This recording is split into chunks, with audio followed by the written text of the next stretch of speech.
Buenas tardes, ¿cómo están? Bienvenidos a estas cuartas jornadas del cine boliviano. Gracias por su puntualidad, gracias también a quienes están conectados desde Cochabamba, desde México y desde otros puntos. Estamos en el Centro Cultural de España, que acoge este evento junto con Imagen Doc, que prepara cada año, hace 4 años, estas jornadas que iniciaron como sesiones académicas, justamente donde estamos ahora, y que también incluye ahora exposiciones magistrales. Gracias por su presencia y bienvenidos. Vamos a dar inicio ya con nuestra jornada número 2, que tiene que ver con la producción, circulación de contenidos audiovisuales y públicos en Bolivia, enfocándonos en los años 2019 y 2022. Para esta mesa número 2 se han convocado propuestas académicas, más de 50 se han presentado y 15 han sido seleccionadas. Hoy vamos a escuchar 3 de esas 15 que les menciono han sido elegidas y tenemos como primer disertante a Andrés Laguna Tapia, quien ha presentado este título: El cine boliviano en los tiempos del streaming, producción, comercialización y consumo. Les voy a leer brevemente lo que resume un poco toda la trayectoria que tiene Andrés Laguna, que ya está conectado, seguramente nos está escuchando. Andrés es docente, investigador y director del Centro de Investigación en Comunicación y Humanidades de la Universidad Privada Boliviana. Es doctor de la Universidad de Barcelona y junto a diferentes equipos de profesionales ha logrado premios en periodismo, pero también ha publicado textos académicos. Enseña materias relacionadas con la teoría política, teoría del arte, de la estética, el periodismo narrativo, la escritura científica y la metodología de la investigación, y en los últimos años su trabajo se ha acercado más a líneas de investigación con estudios fílmicos, industrias culturales, las nuevas tecnologías y la comunicación política, y de ahí es que el resultado es esta investigación que ahora nos va a presentar y que por favor quisiéramos respetar los tiempos, que es de 20 a 25 minutos como máximo. El objetivo es no solamente escuchar a estos 3 disertantes que van a hablarnos hoy, sino también conocer las consultas de ustedes, comentarios y reflexiones. Andrés Laguna Tapia, entonces, bienvenido, por favor, el público te está escuchando. Muchísimas gracias. Quiero agradecer a todos los presentes y sin lugar a dudas al Centro Cultural de España en La Paz y a Imagen Docs, concretamente a Mari Carmen por todas las gestiones. Y bueno, ahora voy a compartir con ustedes una presentación en la que en realidad lo que voy a hacer es resumir dos investigaciones que hemos hecho desde el centro hace ya algunos años. Por tanto, voy a intentar cumplir con los tiempos de la manera más acelerada, pero bueno.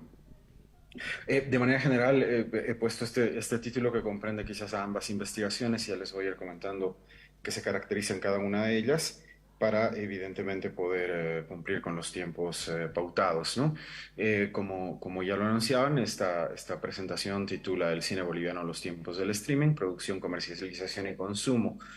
Un poco para comenzar, me gustaría comentarles un poco el trabajo que estamos haciendo en el centro que yo dirijo, en el que trabajamos sobre medios de comunicación, estudios fílmicos y filosofía de la tecnología. Hemos trabajado sobre la implementación de la televisión digital terrestre, sobre el estado de la implementación y el análisis comparativo de la normativa con relación a ella en América Latina o en algunos países de América Latina.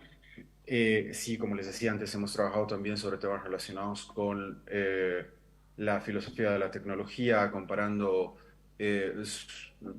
arquitecturas sociales con arquitecturas computacionales, y evidentemente una de las líneas importantes son los estudios sobre media y nacionalismo, que es una línea importante de nuestro centro.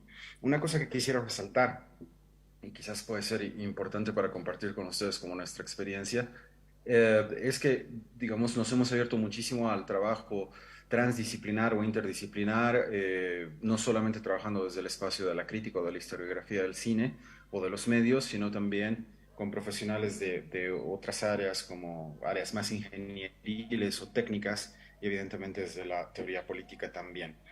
Ahora bien, las investigaciones que voy a compartir con ustedes, a diferencia de lo que normalmente suelo presentar en estas jornadas, no tienen que ver ni con un trabajo ensayístico, por eso aquí pongo esta imagen de Michel de Montaigne, ni tampoco con un trabajo crítico. No, acá no voy a intentar dar grandes juicios de valor, sino básicamente resultados de investigaciones bien concretas sobre distintos aspectos de la filmografía boliviana.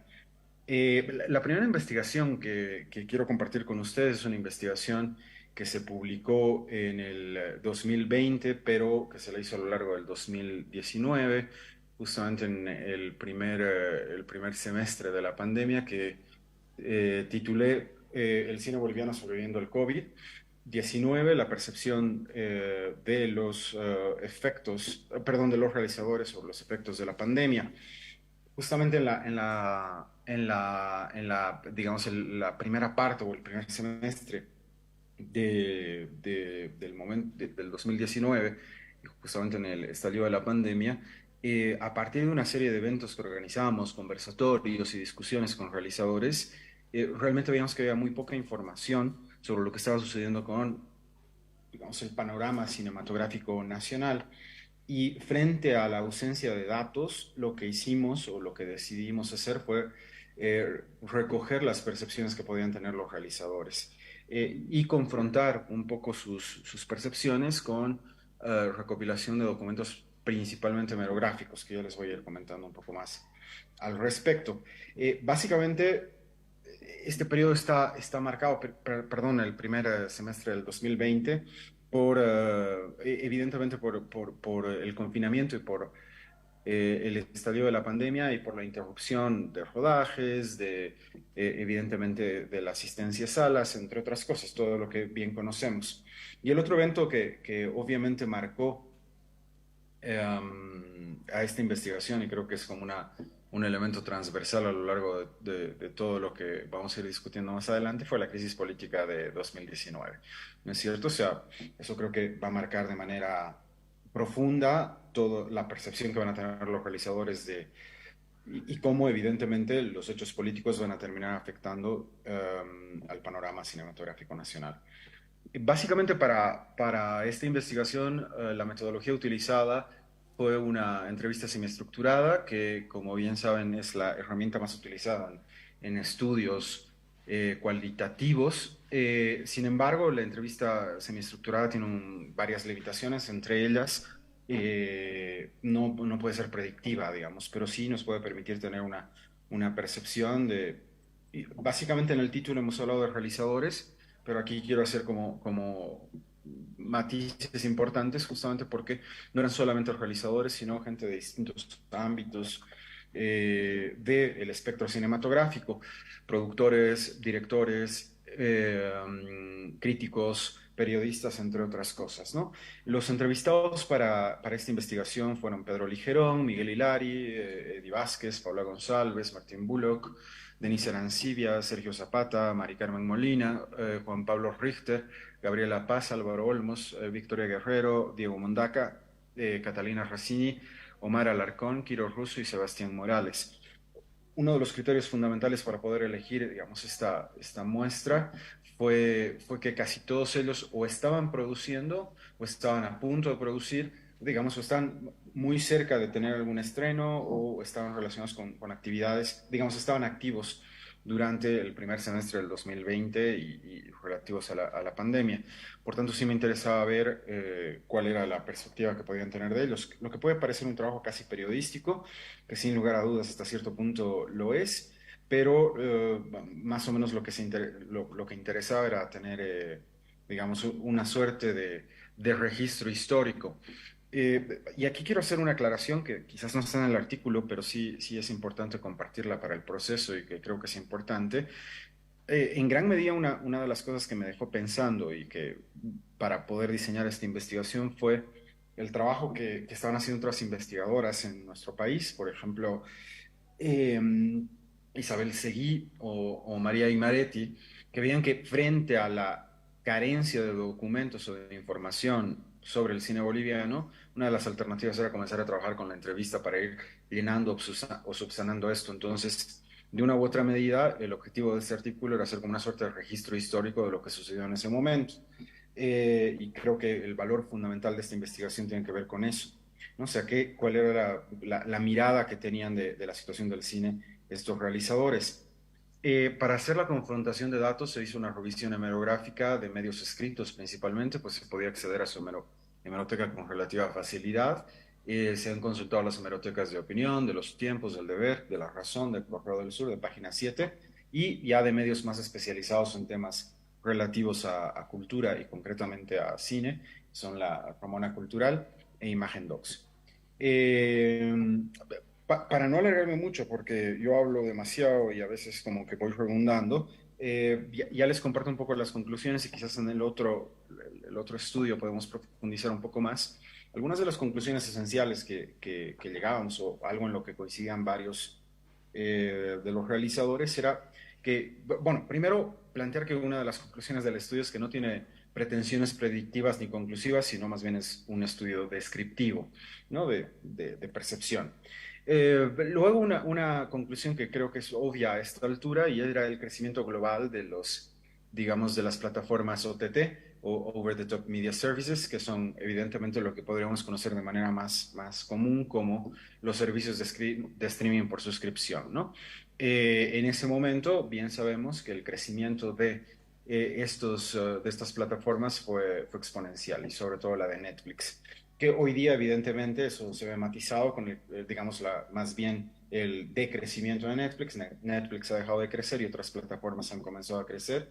Algo que nos interesaba también y por eso conversamos con Álvaro Olmos era ver, porque fue justamente en el momento de la pandemia, la aparición de Bolivia Cine, ¿no? Y un poco cómo había sido recibida por el público. Bueno, la información que nos ofreció Álvaro fue fundamental para después poder diseñar el estudio del que les hablaré a continuación, ¿no? Entonces, evidentemente, esa fue una de las conclusiones fundamentales. Otra de las conclusiones fundamentales es que todos los realizadores están absolutamente preocupados por la desaparición del Ministerio de Culturas y Turismo del momento, ¿no? Todos sentían una suerte de desamparo institucional y obviamente la pérdida de cualquier tipo de respaldo institucional, incluso para tener como contrapartes en digamos, en la búsqueda de financiamiento fuera de Bolivia. Por otro lado, algo que no ha cambiado es la incertidumbre con relación a la ley del cine o a la reglamentación de la ley del cine, y por otro lado, la desaparición del PIU y el limbo en el que se puede encontrar, que como bien sabemos es algo que tampoco está resuelto de manera absoluta, pero ya se puede intuir hacia qué se está yendo. Es decir, a que el PIU muy probablemente no exista, ¿no? Más. Por otro lado, y eso es algo que también puede resultar obvio a esta altura, es repensar las estrategias de producción, de promoción, de distribución y de comercialización. Sin lugar a dudas, a partir de la realidad pandémica, las formas de producción, de promoción y de distribución y de comercialización se han transformado para siempre, digamos, ¿no? Y creo que eso es algo que había que resaltar. Todos en ese momento estaban repensando cuál podía ser el futuro del cine. Para muchos, el cine, por ejemplo, iba a terminar siendo casi como una actividad mucho más relacionada con actividades muy especiales como el teatro, la ópera, y sin lugar a dudas casi todos planteaban la idea de comenzar a trabajar con equipos más ligeros, algo de lo que hablaremos un poco más adelante.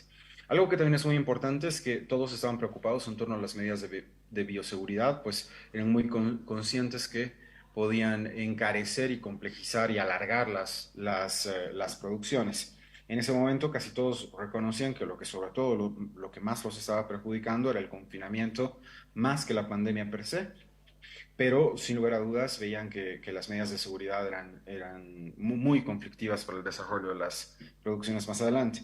De todas formas, aquí quiero hacer un matiz, digamos, algunos realizadores, y concretamente Miguel Hilari, decían, pero en una realidad como la nuestra, en la que el gaffer tiene que subirse a un poste de alta tensión a jalar electricidad, realmente vamos a seguir estas medidas de bioseguridad, etcétera, etcétera, etcétera. Creo, y eso también lo reconoció algunos realizadores como Eddie Vázquez, que ha tenido un efecto mucho más claro, por ejemplo, en las producciones de publicidad que en el cine, ¿no? Porque en la publicidad las empresas que contrataban a las empresas de publicidad o a las productoras sí exigían este tipo de medidas y como ya anunciábamos antes, había una suerte de impacto directo sobre las medidas de producción.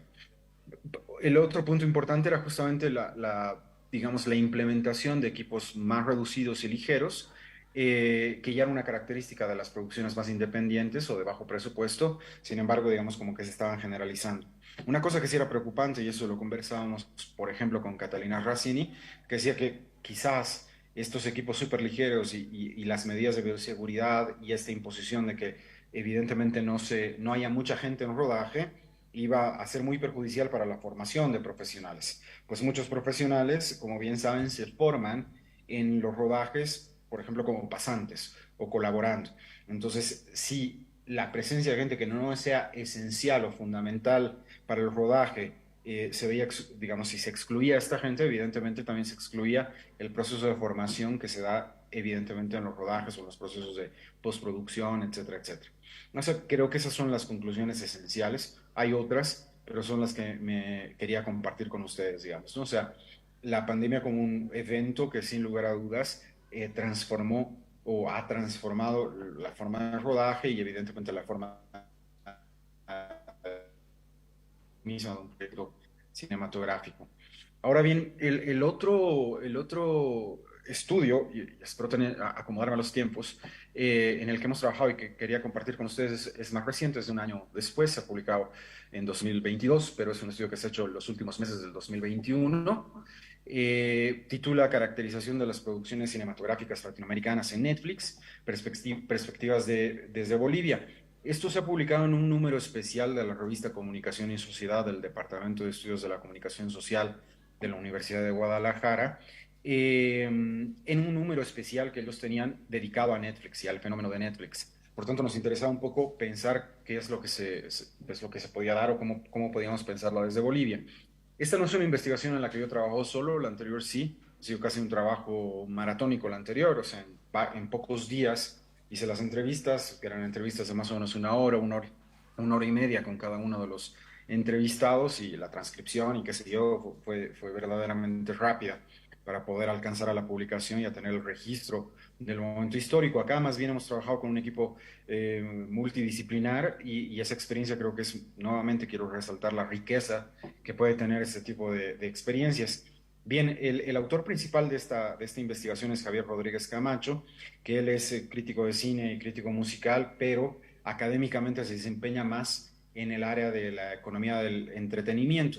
Creo que ese es uno de los ámbitos en los que estamos trabajando en este paper y en otras investigaciones que estamos desarrollando ahora. Él es profesor de la Universidad Javeriana de Bogotá, pero es boliviano.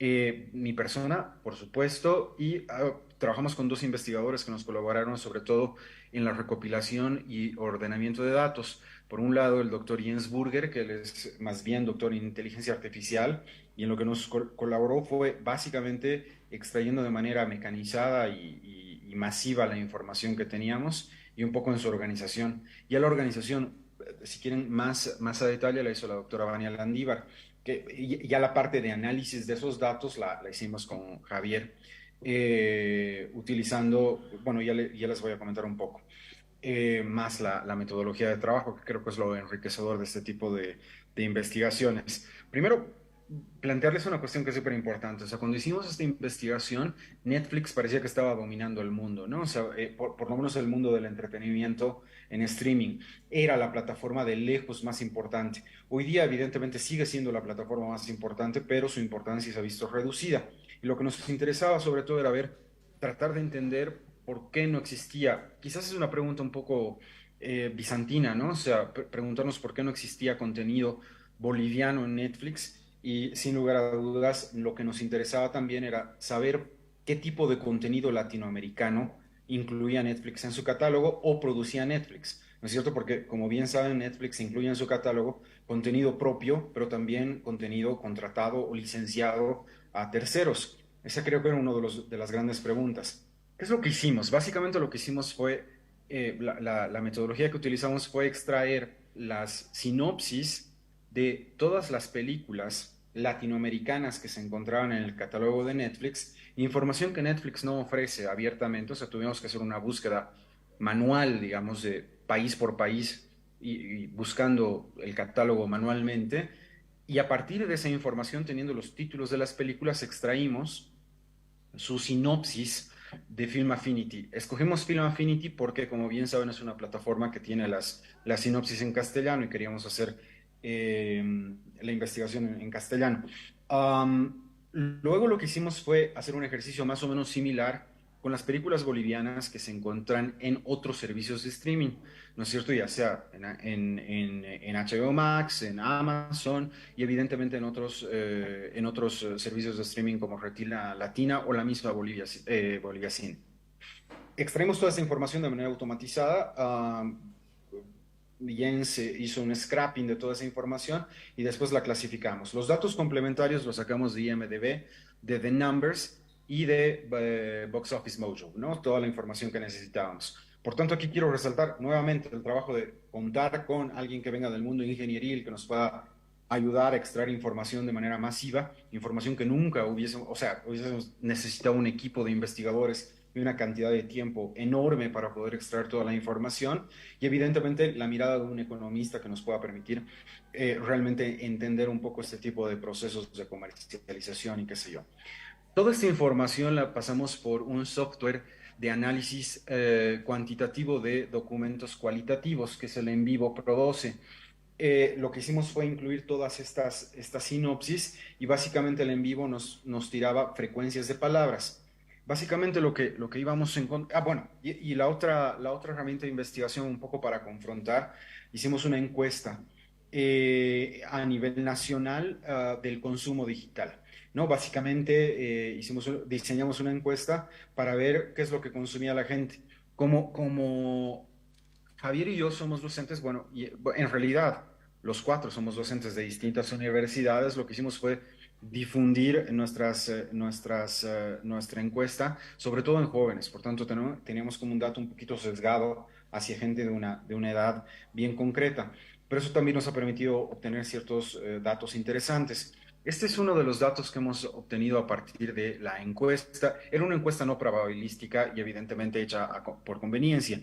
Por tanto, básicamente lo que veíamos es que, sin lugar a dudas, el uso de plataformas digitales entre los participantes bolivianos era principalmente Netflix con un 33%, luego YouTube y después muy por debajo está Prime Video, Disney Plus, HBO. En ese momento todavía se estaba haciendo la transición de HBO Go a HBO Max. Por tanto, evidentemente es mucho más abajo. Apple TV, Twitch, que era algo que nos interesaba mucho porque entendíamos que en ese momento había como un interés grande, o sea, no era tan popular como lo es ahora. Ahora todo el mundo sabe y conoce lo que es Twitch, pero en ese momento no tanto. Bolivia Cine, Retina Latina y ninguna. No eran un poco lo que nos interesaba ver. Entonces pueden ver que realmente en ese momento Netflix dominaba de manera absoluta. Sería bien interesante poder hacer la misma encuesta hoy día. Luego, básicamente, Andrés, lo que nos interesaba era ver un poco el Andrés, contenido audiovisual estamos en 20 latinoamericano y boliviano minutos. estrenado del 2015 al 2020, disponible para verse en streaming en Bolivia a inicios de diciembre del 2020. Veíamos que evidentemente en series Netflix, las producciones originales de Netflix son dominantes, luego terceros y evidentemente bolivianas ninguna. Ya en películas veíamos nuevamente las producciones originales de Netflix eran 30, los terceros 96 y las bolivianas 41, pero obviamente en plataformas que no son Netflix, ¿no? Eso nos puede dar como datos interesantes. Y ahora quizás lo más interesante de esta investigación era la frecuencia de palabras. Básicamente lo que podíamos ver es que la frecuencia de palabras de las producciones originales de Netflix, vemos palabras que se repetían en las sinopsis como familia, comedia, drama, documental, carrera, hombre, etcétera, etcétera. Gracias, muchas gracias. Luego, para películas licenciadas de terceros que están en Netflix, comedia, drama, familia, documental, historia, padre, amigos, mujer, romance, etcétera, etcétera. En películas bolivianas veíamos historia. Este es un dato bien importante. Bolivia, documental, drama, familia, mundo, padre, ciudad, boliviano, guerra, etcétera. Y películas bolivianas no disponibles en streaming, o sea, básicamente películas que se habían estrenado del 2015 al 2020, pero que no están en plataformas de streaming, veíamos drama, Bolivia, documental, que pueden ir más o menos coincidiendo. ¿Por qué eso es importante? Porque eso nos permite intuir. Aquí pueden ver las nubes de palabras, un poco para que sea como más visual, que nos permiten ver cómo básicamente las películas bolivianas estrenadas y disponibles en streaming internacional domina Bolivia, drama, documental, etcétera, etcétera, etcétera. Y lo mismo podemos ver en esta otra nube de palabras. En este caso, de los géneros de las películas bolivianas estrenadas en 2015 y 2020 no disponibles en streaming, se parecen bastante. Ahora bien, ¿qué es lo que nos interesaba? Ver, quizás por cuestiones de tiempo me voy a ir directamente a las conclusiones. Primero, básicamente que lo que nos interesaba develar eran ciertos elementos que aporten a la comprensión o al entendimiento de los desafíos de la distribución internacional. Luego, evidentemente, nos interesaba ver que las plataformas de streaming están modificando los hábitos de consumo de entretenimiento audiovisual, ¿no? O sea, básicamente, y eso lo veíamos, el acceso que pueden tener los consumidores a los que hemos encuestado digamos, al cine latinoamericano es de manera casi dominante a través de Netflix o de plataformas de streaming. ¿No? O sea, son muy, muy, muy pocos los que van a salas o que iban a salas en ese momento. Luego, por otro lado, algo que nos interesaba es que el cine boliviano reciente, el producido en 2015, 2020, ya sea que esté en plataformas o que no esté en plataformas, tiene una característica muy particular, o sea, tiene muchas características históricas nacionales y eso nos puede permitir ver esta repetición de la palabra Bolivia, Bolivia, Bolivia. O sea, es como, luego, sí produce contenido de comedia, digamos, o que está muy marcado por el humor regional. Esa es otra característica importante. Y tiene ciertos acercamientos heterodoxos al documental, es decir, no hace un documental necesariamente tan pedagógico, sino es como documental creativo o experimental. Eso va a hacer que se distinga, por ejemplo, de las características que encontramos en las producciones que suele comprar Netflix.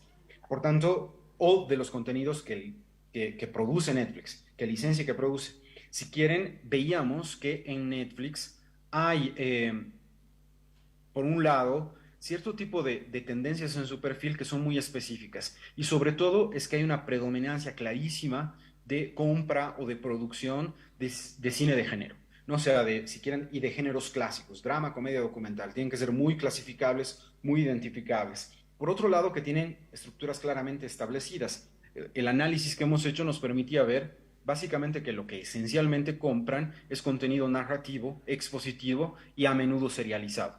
Por tanto, digamos, lo experimental, lo excesivamente regional y lo excesivamente nacional queda un poco fuera de juego frente a este tipo de tendencias de compra. Y por otro lado, las temáticas que más compra son historias familiares y eso que sí que es muy importante, que son centradas en protagonistas masculinos y además en contextos urbanos. Entonces, lo que podríamos encontrar en cierta tradición fílmica boliviana ya básicamente termina siendo excluido por ese tipo de mercados. Ahora bien, ¿cuál es el gran peligro que veíamos? Que creo que es un peligro que hoy día todos intuimos, y es que hay una suerte de homogenización del contenido que se va a construir, y hay una preocupación mayor. Cuando los realizadores comiencen a pensar que quieren llegar a este tipo de plataformas, van a terminar acomodándose un poco a lo que estas plataformas suelen comprar, que evidentemente responde a características muy homogéneas, ¿no es cierto? Y ese es el gran peligro que encontrábamos. Ya simplemente como mención final, justamente esta investigación a mí me permitió después, más adelante, desarrollar otro pequeño artículo que lo presenté en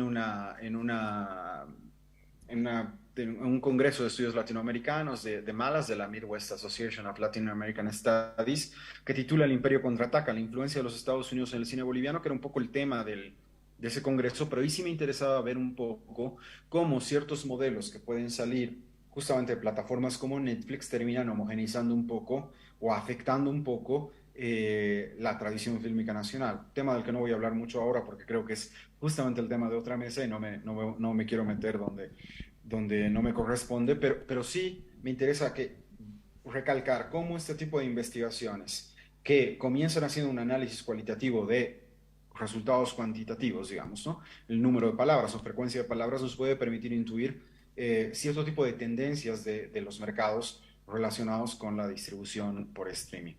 Bien, entiendo que ya me he pasado, de hecho, quiero agradecer por su tiempo y espero que la información que les he ofrecido les haya sido de utilidad. De todas formas, ambos artículos están en la red para consulta gratuita, por supuesto.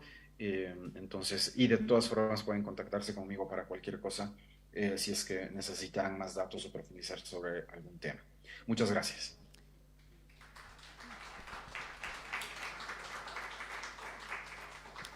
Las gracias a ti, Andrés Laguna Tapia, desde Cochabamba, en la sala del Centro Cultural de España. Te hemos escuchado atentamente en este que es un día especial por ser el 21 de marzo, justamente Día del Cine Boliviano. Gracias por tu exposición y la tercera recomendación que nos hacías en cuanto a investigaciones que has realizado. Por favor, si hay consultas del público, no sé quién está con el micrófono, pero si no está nadie, entonces, allá, por allá. Por favor, si alguien tiene alguna consulta, puede levantar la mano. Este es un momento en el que quisiéramos compartir también con Andrés las reflexiones que nos ha hecho.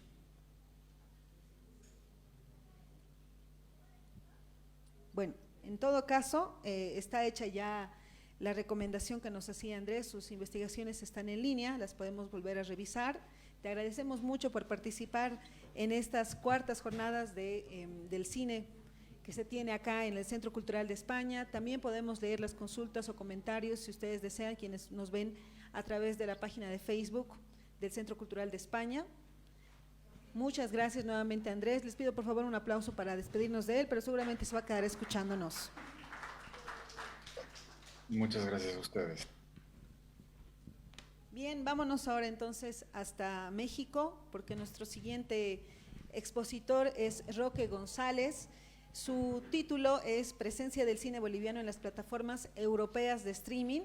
Él es sociólogo de por la Universidad de Buenos Aires, Argentina, doctor en comunicación por la Universidad Nacional de La Plata en Argentina, profesor de la Universidad Nacional en México, es un investigador mexicano-argentino de cine, audiovisual latinoamericano a nivel nacional e internacional, en términos de producción, distribución, exhibición, consumo y nuevas tecnologías. Él es miembro del Sistema Nacional de Investigadores del Consejo Nacional de Ciencia y Tecnología de México y trabajó junto a Octavio Getino en investigaciones regionales. Junto a él, a nuestro invitado, también se fundó el Observatorio del Cine y el Audiovisual Latinoamericano y el Observatorio del Mercosur Audiovisual. Roque González es autor de 60 publicaciones, entre libros, capítulos en compilaciones, papers académicos y artículos especializados en Estados Unidos, Canadá, España, México, Argentina, entre otros países. Estamos muy agradecidos porque tú has presentado dentro de estas más de 50 ideas de trabajo para estas jornadas de cine boliviano, tu ponencia que titula, la repito, Presencia del cine boliviano en las plataformas europeas de streaming. Por favor, Roque González, para ti, estos 20-25 minutos que puedas presentarnos los resultados de tu trabajo. ¿Qué tal? Buenas tardes para todos. Muchas gracias por la invitación, por esta oportunidad para exponer. Bien, en general quiero hacer una presentación, un pantallazo sobre el tema madre, digamos, de esta mesa y de lo que propongo, que tiene que ver sobre todo con la circulación, ¿no? Tanto en lo que hace a cine boliviano como reflexionando en lo que hace a mi experiencia, al cine argentino, al cine mexicano y al cine latinoamericano en general. Tanto más allá de nuestras fronteras, de las fronteras nacionales, al interior de nuestra región, de nuestro subcontinente, de América Latina, como allende, digamos, ¿no? Nuestras fronteras latinoamericanas, ¿no? Es algo que vengo investigando ya de hace casi 20 años. He tenido la fortuna de trabajar con un grande, con un pionero en este tipo de estudios como Octavio Getino, ¿no? Que desde los años 70, 80 viene realizando estas investigaciones. Seguramente ya saben, lamentablemente él falleció ya hace unos 11 años, así que bueno, hemos trabajado mucho en Argentina, también en Cuba, en la Fundación Nuevo Cine Latinoamericano. A nivel personal también he sido consultor de la UNESCO, ¿sí? En este sentido, haciendo análisis de los distintos mercados a nivel no solo latinoamericano, sino mundial. Tengo el orgullo de haber sido el primer latinoamericano en haber sido elegido en ese sentido. Así que bueno, esa exposición se basa en esta experiencia y sobre todo analizando en varias décadas, ¿no? En los últimos 50 y 70 años, ¿sí? Porque muchas veces, justamente por la carencia de números, se tiende a investigar desde el año 2000, la década del 2000 para acá, o a lo sumo desde la década del 90. Y si bien es difícil, existen algunos números que, bueno, hay que ponerse como una especie de arqueólogo, digamos, en ese sentido. Bien. Para hacer un pantallazo, me introduzco con un comentario. No voy a dar un nombre porque en general he visto que se repite y no solo en Bolivia. de una persona ahí de académico, investigador, que él comenta, dice, en una entrevista del año pasado, el contexto del cine boliviano es lamentable, porque en el resto de países de América Latina, dice esta persona, se constituyeron políticas a la cinematografía y a la producción audiovisual como una forma de producción económica a nivel cultural. Sí, esto es cuando uno va viajando, es curioso que esto se repite y en cada país se piensa que solamente pasa en su propio territorio. E incluso en países históricamente más grandes, con una tradición, un volumen más importante como México, Argentina, Brasil, se repiten, las palabras son parecidas, ¿sí? Entonces, y lamentablemente, a pesar de que, bueno, de Internet, de la autopista de la información, como se le decía hace 20 años, de mayor abundancia de información, así todos seguimos sin conocernos del todo, ¿sí? Entonces, quiero en estos comienzos plantear ese caso, porque, por ejemplo, esta persona y otros académicos, investigadores, investigadoras, también comenta el hecho de que, por ejemplo, ellos comentan, podemos resumir, en Bolivia nos falta mucho para tener industria, no como otros países que la tienen. Y lamentablemente no es así. En América Latina no existe ningún país que tenga una industria audiovisual. Existen, claro, otros países que tienen más desarrollado este sector, tienen mayor producción, como, bueno, los mencionados, los tres grandes, vamos a decir, ¿no? México, Argentina y Brasil. Hay otros que vienen surgiendo con una determinación importante en términos latinoamericanos como Colombia y Chile sobre todo, ¿sí? Pero industria es decir, un sector con un volumen importante, autosustentable, sobre todo esto es importante, han existido, podemos decir, dos, y han existido, me refiero a México y a Argentina, pero sobre todo México, ¿sí? México es el país que hasta el día de hoy, tampoco ya pasa en este país, pero es el único país que ha tenido una circulación, una internacionalización de su cine de manera importantísima. Yo, al ser consultor de la UNESCO, he tenido en mis manos relatorías, informes de la década de 1940 a 1950. Mira, imagínense.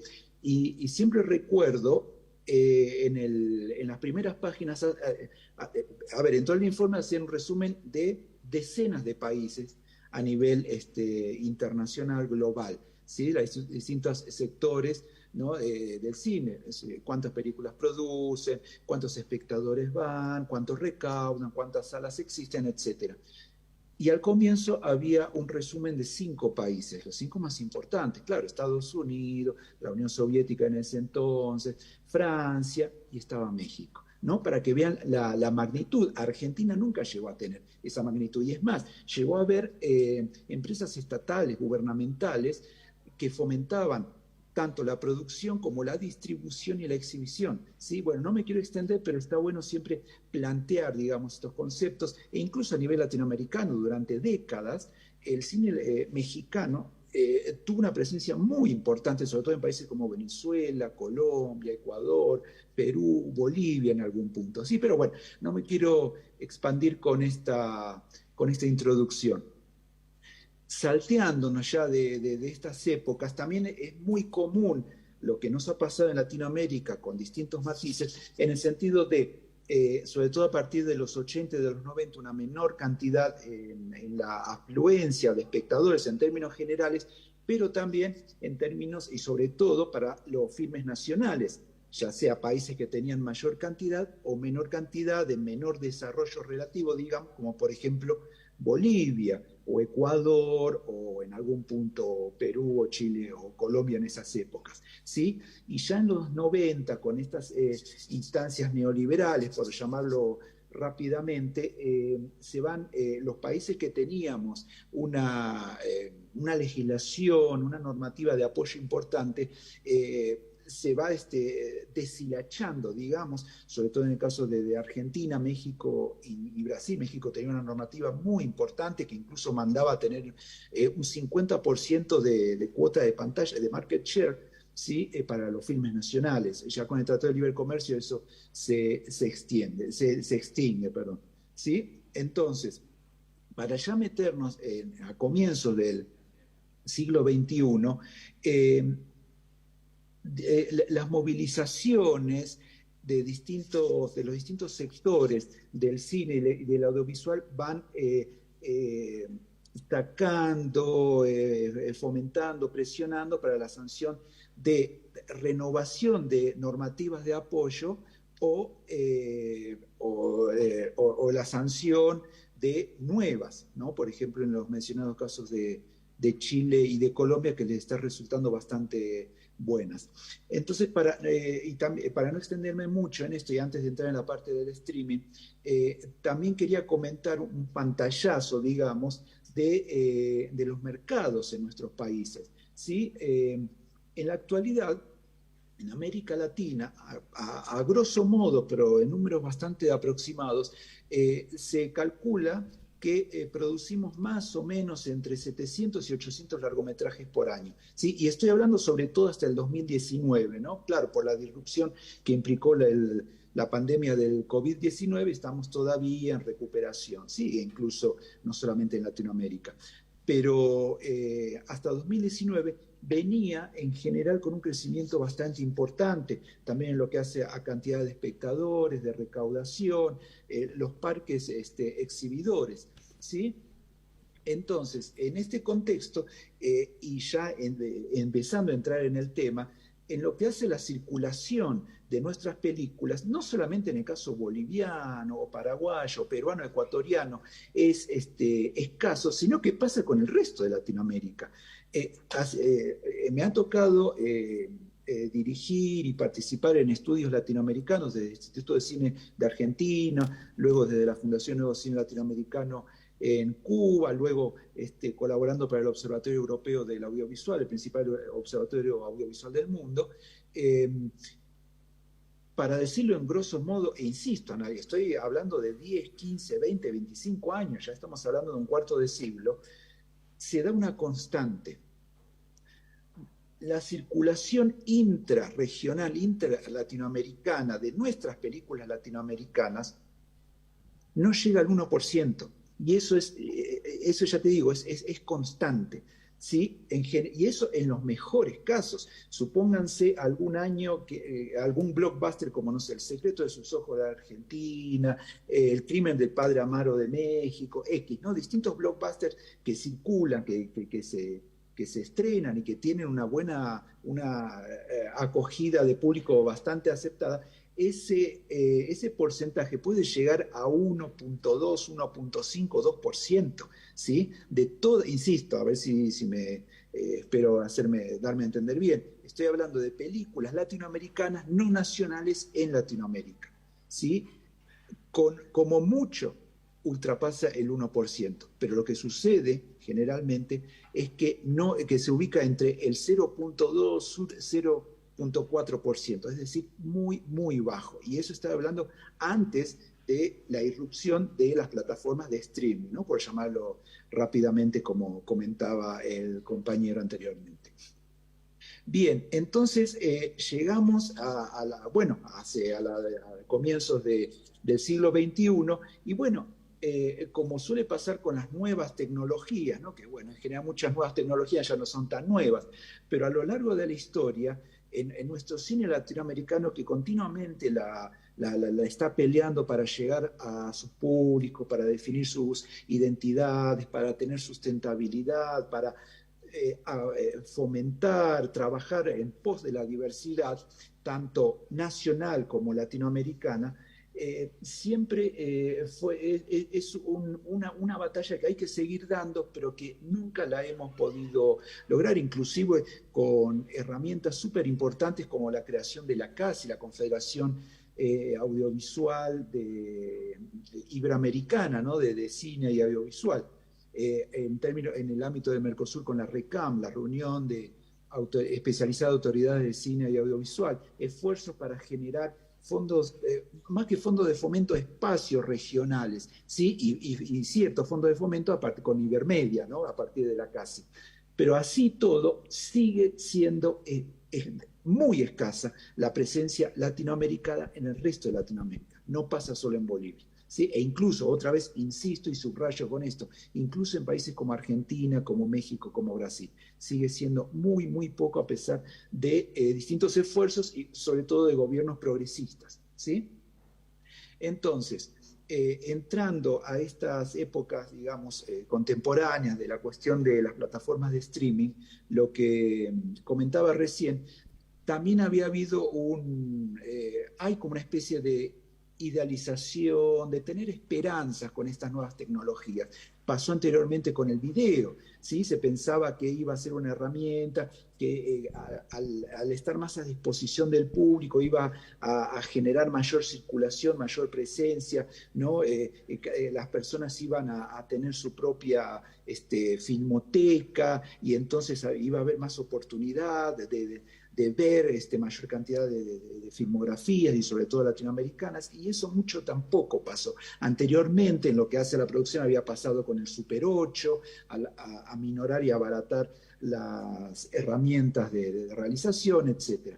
Y ahora está pasando en algún punto también con el tema del streaming, ¿no? Hay como una especie también en muchos sentidos y para mucha gente, e incluso algunos investigadores e investigadoras, de que va a fomentar una mayor democratización y acceso, pero lo que se está viendo, como lo comentaba el investigador anterior, que eso tampoco está ocurriendo, al menos para el ámbito latinoamericano. Inclusive en Europa, con herramientas y políticas que ya tienen más de un cuarto de siglo, tanto en lo que hace a la televisión y en los últimos casi 10 años también buscando regular y fomentar en el ámbito de los servicios bajo demanda la circulación de obras europeas, no nacionales, también no es muy importante al interior del continente europeo, ¿sí? Entonces, ya no me quiero expandir porque tampoco me queda tanto tiempo, ya metiéndonos en el tema, en la Unión Europea, para ir directamente al tema, al uno buscar, voy a decir primero en general los datos más macro, digamos, sobre la presencia del cine latinoamericano en las plataformas europeas de streaming. En general, y recordando lo que acabo de comentar, en América Latina se producen al año, no en los últimos 5 años, no en los últimos 10 años, no, por año se producen entre 700 y 800 largometrajes. No estoy incluyendo ni los mediometrajes, ni los cortometrajes, ni la serie de televisión. Largometrajes, ¿sí? Películas. 700, 800. En las plataformas de streaming de Europa, ¿no? Todas las plataformas. Esto a través de herramientas que posee el Observatorio Europeo del Audiovisual. En términos generales, existen unos, a ver que ahora les voy a decir bien, entre 550 y 600 títulos.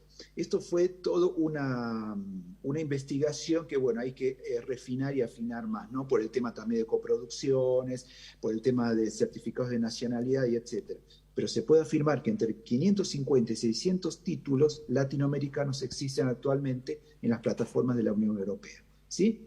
Y yo hice una comparación con Retina Latina, ¿sí? Un proyecto muy loable, muy importante, intergubernamental de 6 países latinoamericanos, pero sobre todo que fue impulsado por Colombia, ya hace más de 10 años. Yo tuve la suerte también que me consultaron de la Dirección de Cinematografía a fines de la década del 2000, entre 2009 y 2011, 2012, sobre la creación de esta plataforma, ¿sí? Del cine latinoamericano.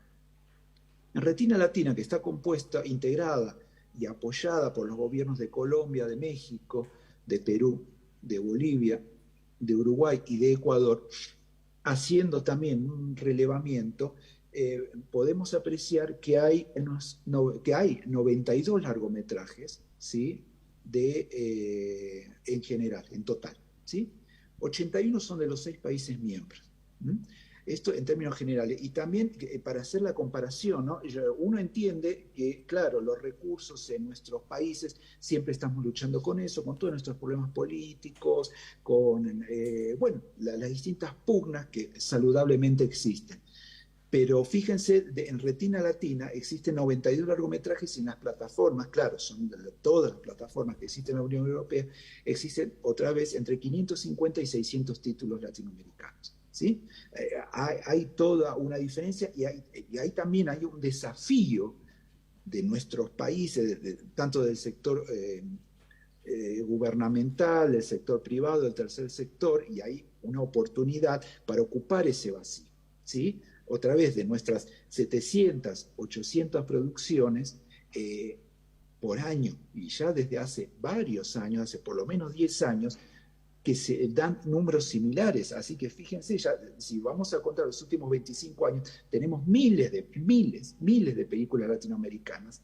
Y apenas, si yo pudiera hablar con cualquiera de ustedes y les pregunto, ¿cuántas películas latinoamericanas conocen? Y seguramente los dedos de nuestras manos quizás nos alcancen, pero generalmente nos van a sobrar. ¿No? Otra vez, en un contexto de miles de producciones latinoamericanas. Muy bien. En lo que hace a Bolivia, en las plataformas de la Unión Europea, de estos entre 550 y 600 títulos, 4 son bolivianos. Si uno hace una primera búsqueda, uno se encontraría, pareciera que hay 27 títulos, pero no. Analizando, puliendo, diseccionando, todos estos 27 títulos no son bolivianos, sino que son en general, películas del primer mundo que vienen a rodar, a filmar a Bolivia sobre documentales, sobre medio ambiente, sobre violencia, sobre narco, etcétera, etcétera, pero que no son bolivianos o que tienen una participación pero ínfima de equipo de técnicos, de profesionales bolivianos. Las películas, otra vez insisto, que son bolivianas en las plataformas europeas son 4 y son Cuidando el Sol, El Atraco, El Gran Movimiento y Utama, ¿sí? Por ejemplo, Cuidando el Sol, ya que son 4, son poquitas, podemos analizar un poquito en qué tipo de plataformas están. Cuidando el Sol está en lo que se denomina TVOD, es decir, Transactional VOD, es decir, el video por demanda por pago, para decirlo rápidamente para que entendamos todo, ¿sí? Y está en Filmin de España, ¿sí? El Atraco está en 7 países, ¿sí? Está en España, en Croacia, en Macedonia del Norte, en Malta, en Serbia, en Eslovenia y en Eslovaquia. Y está con una plataforma que es española, pero que tiene presencia en varios países europeos, que es Flixolé, ¿sí? El Gran Movimiento está en 3 países y el Atraco no está en transaccional, no está en pago por evento, digamos, sino en subscription, es decir, como plataformas como Netflix, como Prime, por ejemplo. El Gran Movimiento está de las 2 maneras, tanto de subscription en plataformas como Netflix, ¿no? En donde uno se suscribe, y en transactional, es decir, por el pago por evento, por ejemplo, iTunes, ¿sí? O Google Play Movies, etcétera, ¿no? Por ejemplo, no sé, no me queda mucho seguramente, ¿no? Pero bueno, está en plataformas como Amazon, Microsoft Films, Amazon Prime, YouTube Movies, una plataforma francesa, Universe Cine, bueno, distintas. Y Utama es la 4ª película que está boliviana que está en plataformas europeas, está en 2 países, en Francia y en Eslovaquia. Me he dado también a hacer el listado de los filmes bolivianos, son 5 que están en Retina Latina. Son, no sé, seguramente estoy pronunciando mal y les pido perdón, Sayari, ¿sí? 95 de Mela Márquez, está Madre Agua, Restos del Mar, Búho Blanco y Una Banda de Oruro. Fíjense que de los 4 títulos que están presentes en Europa, los 4 son de ficción. En cambio, los 5 que están en Retina Latina, 4 son documentales y 1 de ficción. Y también me he dado al trabajo, nombré a Retina Latina, pero vuelvo a Europa, de ver las películas bolivianas que se han estrenado en los últimos 35 años en todo el continente europeo, ¿sí? Y ustedes dirán, ¿cuántas eran? Algunas se estrenaron, sí, se estrenaron 7, ¿sí? Se estrenaron El día que murió el silencio, Jonás y la ballena rosada, Tú me manques, Zona Sur, Cuidando al Sol, La nación clandestina y ¿Quién mató a la llamita blanca? Roque, nos quedan 5 minutos, por favor. Muy bien, gracias por avisar. De estas 7 películas, uno diría, bueno, ¿y cuánto se recaudó? ¿No? Uno está esperando. Nos pasa lamentablemente en general en Latinoamérica, en nuestros propios países, pero incluso cuando con todo el esfuerzo podemos hacer que circulen, ¿no? Más allá de nuestras fronteras. No voy a decir cuál, pero bueno, hay una de estas películas que tuvo 9 espectadores, al menos en términos oficiales, según las bases de datos europeas. Otra de estas películas nombradas tuvo 13 espectadores, otra tuvo 75. La que más espectadores tuvo fue El día que murió el silencio, Paolo Agazzi, 13.000 espectadores. La segunda fue Jonas y la ballena rosada, ¿sí? Con 4.000 espectadores. Bien. Entonces, comentando esto, quería también poner en contexto y reflexionar junto con ustedes el tema de, volviendo al comentario que había dicho al comienzo, ¿no? De un profesional que decía, en Bolivia no tenemos, nos falta estructura para que tener industria, recién comentaba lo que mi concepto sobre que en Latinoamérica, ni siquiera en Argentina, ni México, ni Brasil, tienen industria, tienen un sector un poco más desarrollado que países como Bolivia o Paraguay o Ecuador, pero no llegan a tener industria. Inclusive en el tema de streaming, en distintas investigaciones muestran que en Argentina, en lo que hace, por ejemplo, en plataformas como Netflix, como Prime Amazon, como Claro Video, como Movistar, como Paramount, el contenido, la presencia de películas argentinas ronda entre el 2 y el 3%.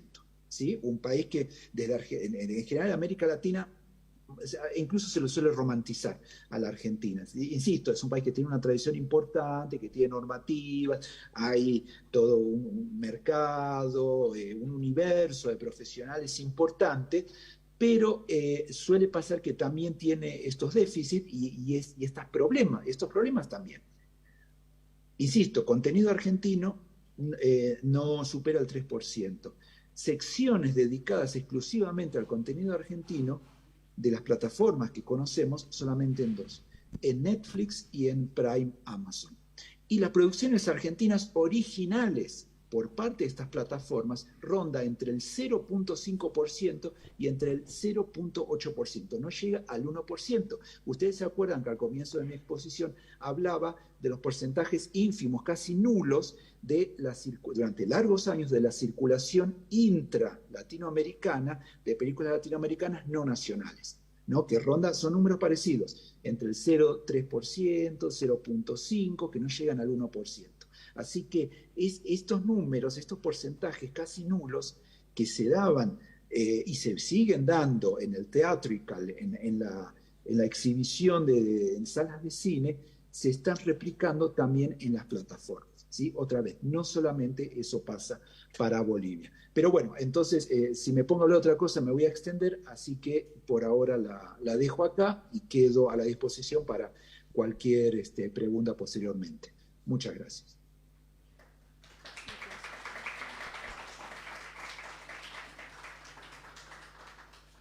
Roque, muchas gracias por la información que has compartido con nosotros, que creo que no hubiéramos accedido a todos esos datos que nos dabas, como 9 espectadores en una película boliviana para el mercado europeo o 13.000, como mencionabas, del título del día que murió el silencio. Si hay alguna consulta en la sala, por favor, este es el momento para reflexionar con quienes han logrado estar dentro de lo que son las jornadas académicas del cine boliviano. Quizás algún comentario, reflexión. Bueno, mientras tanto, yo sí quisiera hacer una consulta, Roque, que tiene que ver con que, por ejemplo, hoy es un día simbólico, es el Día del Cine Boliviano, y justamente medios del país, en el caso de televisión, se han sumado, si se quiere, a este trabajo de promocionar el cine boliviano, exhibiendo títulos nacionales entre hoy y mañana. Eso va a pasar en diferentes canales, más allá del canal estatal, que también lo va a hacer. Tú mencionabas que no hay un tema de gasto, un tema de dinero en todo caso, o de la parte que es retributiva en cuanto a lo que es la exhibición de estas películas.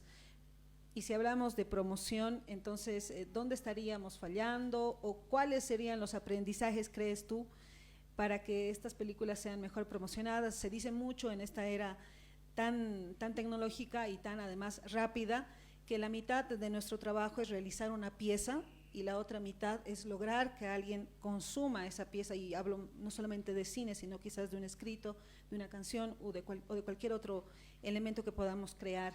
¿Qué nos puedes decir al respecto, por favor, Roque?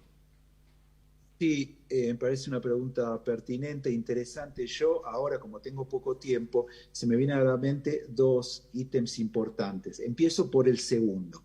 Hay un déficit que también no solamente tiene que ver con Bolivia o con países, vamos a decir, entre comillas, de menor desarrollo relativo, que con mucho esfuerzo se van abriendo carreras de comunicación que cobijan, ¿no? Distintos tipos de enseñanza para la realización del cine, del audiovisual en general, e incluso talleres, escuelas, ¿no? Que buscan fomentar, divulgar, democratizar, ¿sí?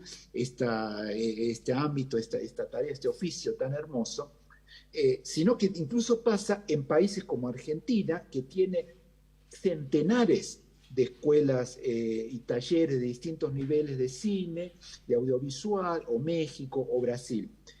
¿Qué quiero decir? Que todos tienen como denominador común el siguiente desafío, que es no centrarse casi exclusivamente en la producción, sino también en todas estas instancias de formación para los futuros y futuras cineastas, audiovisualistas, ¿no? Lo que sea televisión o para difundir estos materiales en plataformas, etcétera. No solamente centrarse en la producción, sino también en la distribución y en la comercialización. ¿Sí? Suele pasar que cuando uno con mucho esfuerzo realiza su primera película, su segunda, o documental, o ficción, o el género que sea, cuando tiene que salir a hacerla circular, ahí se encuentra, se golpea casi contra una pared, digamos, porque uno sale con pocas o nulas herramientas en ese sentido. Todos queremos ser Godard o Agnès Varda, pero al momento de la verdad uno dice, no, yo no soy un contador, yo no soy un abogado, pero eso son cuestiones fundamentales. Y hay que enseñar cada vez más a hacer de manera profesional, carpetas de promoción, de difusión, para presentar a mercados, para bajar recursos, para aplicar a convocatorias nacionales, o cuando no hay nacionales, internacionales, en donde el país de uno está cobijado, por ejemplo, Ibermedia. Y el otro punto que me parece principal, el primer punto que me viene a la mente, es que sigue siendo fundamental el fomento, la regulación, pero sobre todo el fomento de los estados, ¿sí? Sobre todo en estos ámbitos, en estas épocas neoliberales, para llamarlo rápidamente, es decir, de desmonte de los apoyos estatales, de predominancia casi absoluta del sector privado, de los mercados, como árbitro, como juez y parte. Y es lo que está pasando con las plataformas de streaming, que buscan saltarse toda regulación nacional, que no les cobren, y por lo tanto que los fondos de fomento, cuando existen, se vean cada vez más disminuidos. La presencia del Estado, y el Estado no como algo ajeno a nosotros, sino el Estado en donde los pueblos se empoderen, se reapropien de ese Estado, exijan el mejor funcionamiento y que se obtengan las mejores herramientas de ese Estado para otra vez fomentar la diversidad. Porque si no hay una presencia, vamos a decir, pública, del interés público para fomentar la diversidad, al mercado eso no le interesa. E incluso mucha gente termina como engañada en el sentido que dice, no, pero ¿cómo que no? Ahora en las plataformas yo puedo ver películas de Taiwán o de Bangladesh y antes no podía. Sí, pero si nos vamos a ver cuántas películas, bien digo, cuántos títulos se producen en esos países, uno no diría que, por ejemplo, no sé, Tailandia, Egipto, Uno tiene la cabeza de países como la India que producen un montón, pero estos países que acabo de mencionar producen, o Filipinas, producen también centenares de películas. ¿Y cuántas conoce uno? Ni una. Y si aparece una en Netflix, ya es mucho. Lo que termina pasando es que Netflix y otras plataformas, es cierto, fomentan, quieren anclarse con el gusto local, buscan ideas locales.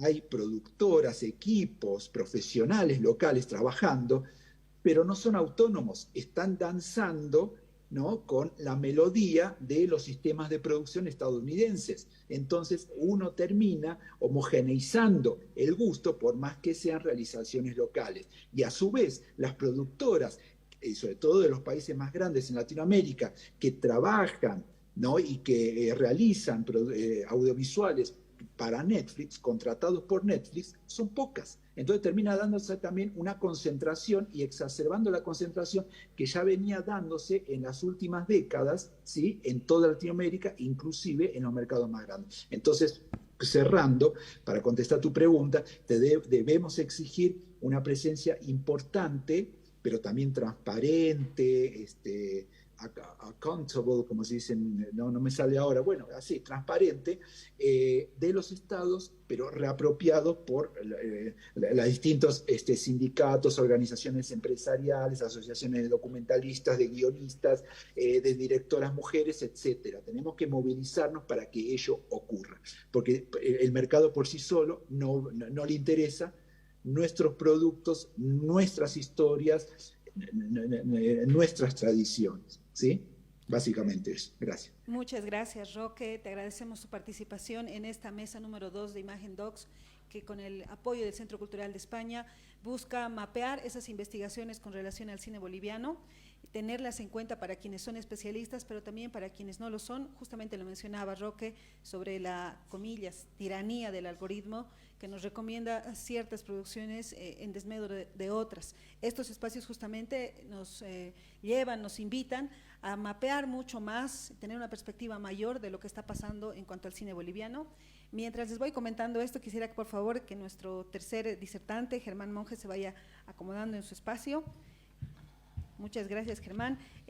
Les hago una breve presentación entonces de nuestro tercer invitado mientras él acomoda también su material. Estamos con el director general ejecutivo de la Agencia de Desarrollo del Cine y Audiovisual Boliviano.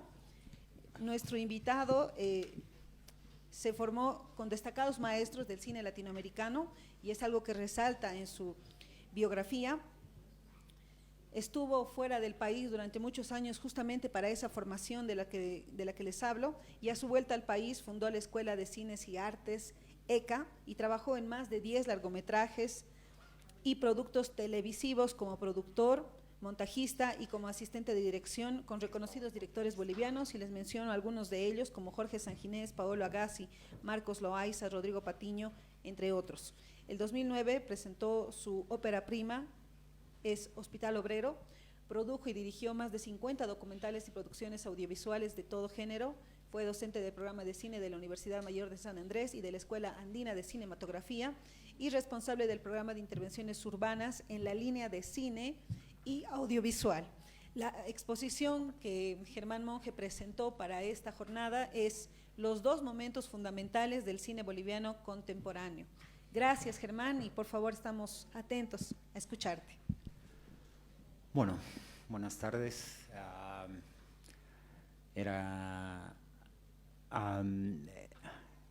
Ahora se me ocurre que deberían agregar a la presentación y el villano del último año del cine boliviano, porque todos reclaman la ley, todos reclaman la reglamentación, y sin duda eso tiene una cara y una institución que se llama la de cine. Pero a algunas personas nos gusta ser los antagonistas y los villanos de las películas y de las historias. Bien, creo que no es así. El villano ya vamos a descubrir en esta historia quién es realmente.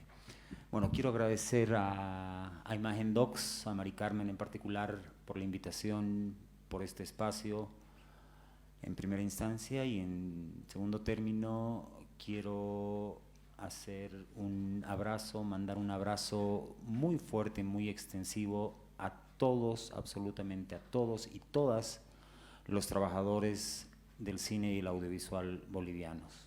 Es nuestro día, es el Día del Cine Boliviano, y qué mejor que encontrar estos espacios, que ir a casa, encontrar una película boliviana, ir a una sala y ver una película boliviana. Creo que es la mejor forma de celebrar esto, y qué mejor que hoy, Día del Cine Boliviano. Bien, voy a comenzar a manera de introducción y un poco en concordancia con mis antecesores. Ahí está. Hola, hola. Un poco explicando, digamos, cuáles son las formas de subvención estatal u otro que hay en el mundo. Y existen tres formas de subvenciones en el mundo. Una que es la de libre mercado, dos, una institución, una empresa estatal, y tres, las subvenciones, los fondos. ¿A qué nos referimos con libre mercado? Es una oferta y demanda. Son inversiones privadas, está destinada al consumo y al entretenimiento, y existen leyes de mercado. Aquí entran la gran industria de Hollywood y todo lo que acaban de exponer mis antecesores, a plataformas, streamings, etc. Ahí no existe absolutamente ninguna participación estatal. Todas son leyes de mercado. Quiero, entre paréntesis, poner un ejemplo donde nace esto, que en Tiburón, la película de Spielberg, una película que ha sido la primera película que ha tenido una inversión de $20 millones para la producción, pero los productores han presupuestado $20 millones más para todo lo que es promoción y distribución. Quiero decir que ha sido la primera en sacar BTL, sacar poleras, etcétera, etcétera, y es así como se ha desarrollado en el mercado. Es decir, es como cualquier producto, como un chocolate, como cualquier cosa que se enmarca en una ley de mercado. Ahí no hay presencia estatal, no hay control de precios, ni mucho menos. Hollywood tiene inversiones de hasta 300, 400 millones de dólares en una película y las recupera. Es decir, se vale de todos los métodos para poder recuperar esos montos y los triplica, cuadruplica. Un estudio dice que en este sentido una película puede recuperar hasta el 500% de su inversión. Y han habido casos, Titanic es una de ellas. La segunda forma de subvención o de producción o de financiamiento de películas son las empresas estatales. Es decir, hay recursos del Estado, hay un control de la producción y una exhibición. En Latinoamérica hay dos fundamentales. Si bien Roque decía, y yo estoy absolutamente de acuerdo con él, que no hay una industria cinematográfica en ningún país de Latinoamérica, salvo Cuba, que en algún momento ha creado el Instituto Cubano del Arte y la Industria Cinematográfica en los años 50, después de la Revolución, y ha estructurado una industria cinematográfica que hoy por hoy no esté funcionando o se esté cayendo pedazo a pedazo. Es otra exposición y es otra historia. Pero ¿por qué digo que sí ha habido industria en Cuba? Porque uno de mis formadores, Nelson Rodríguez, el editor de Cuestión de Fe, el editor de Memorias del Subdesarrollo, de Danzón y de películas fundamentales del cine latinoamericano, recibía un salario del Instituto Cubano de Arte e Industria Cinematográfica. Lo mismo que Tomás Gutiérrez Alea, lo mismo que Humberto Solás, y en el año les asignaban y les decían: tú este año vas a dirigir 2 películas o vas a editar 2 películas, con un sueldo anual y mensual. Esa es una industria, es decir, crear las condiciones y crear un mercado constante y, como bien decía Roque, una autosustentación, es decir, que el cine sea sustentable. Pero esto con la participación del Estado, es decir, que el Estado es el que subvenciona todo esto. Esa es la segunda forma. Y la tercera, que es la actual y la que todos los países han entrado en estos, son las subvenciones. ¿Dónde sale esto? Esto de las subvenciones nace en la posguerra, en Francia. Francia es el primer país en cobrar un impuesto es un impuesto a las películas extranjeras para invertirlas en producciones nacionales. Son un impuesto a las películas extranjeras, hay una cuota de pantalla. La cuota de pantalla no es más que la exhibición de producción nacional de un porcentaje de toda la grilla. Los fondos concursables o los fondos de subvención y un acceso democrático. Esto es decir, la concursabilidad hace que tenga un acceso democrático. Eso en primera instancia, como introducción. Ahora, ¿por qué? Digo, para que nos quede claro cómo son las formas de subvención del cine en general y cómo ha sido en Bolivia. ¿Por qué hemos llamado a esta exposición los dos momentos fundamentales del cine boliviano? Porque existen dos momentos fundamentales normativos. En realidad son, para mí, tres momentos. Existe la ley de 1991 de subvención, donde les voy a leer el artículo 15. Créase un fondo de fomento a la producción cinematográfica nacional administrado por el Consejo Nacional de Cine, que estará constituido por una partida consignada de la ley financiera del 1992 destinada a cubrir parte de las necesidades del arranque del Fondo de Fomento Cinematográfico y B, donaciones y contribuciones de organismos e instituciones. En fin, es decir, el TGN, el Estado, le ha dado al CONACINE una partida. ¿Cuánto ha sido esa partida? Alrededor de $1,5 millones. En su reglamento dice: el Fondo de Fomento a la Producción Cinematográfica Nacional estará destinado a incentivar la producción de corto y largometrajes de soporte de celuloide, de video y cualquier soporte a inventarse en el futuro.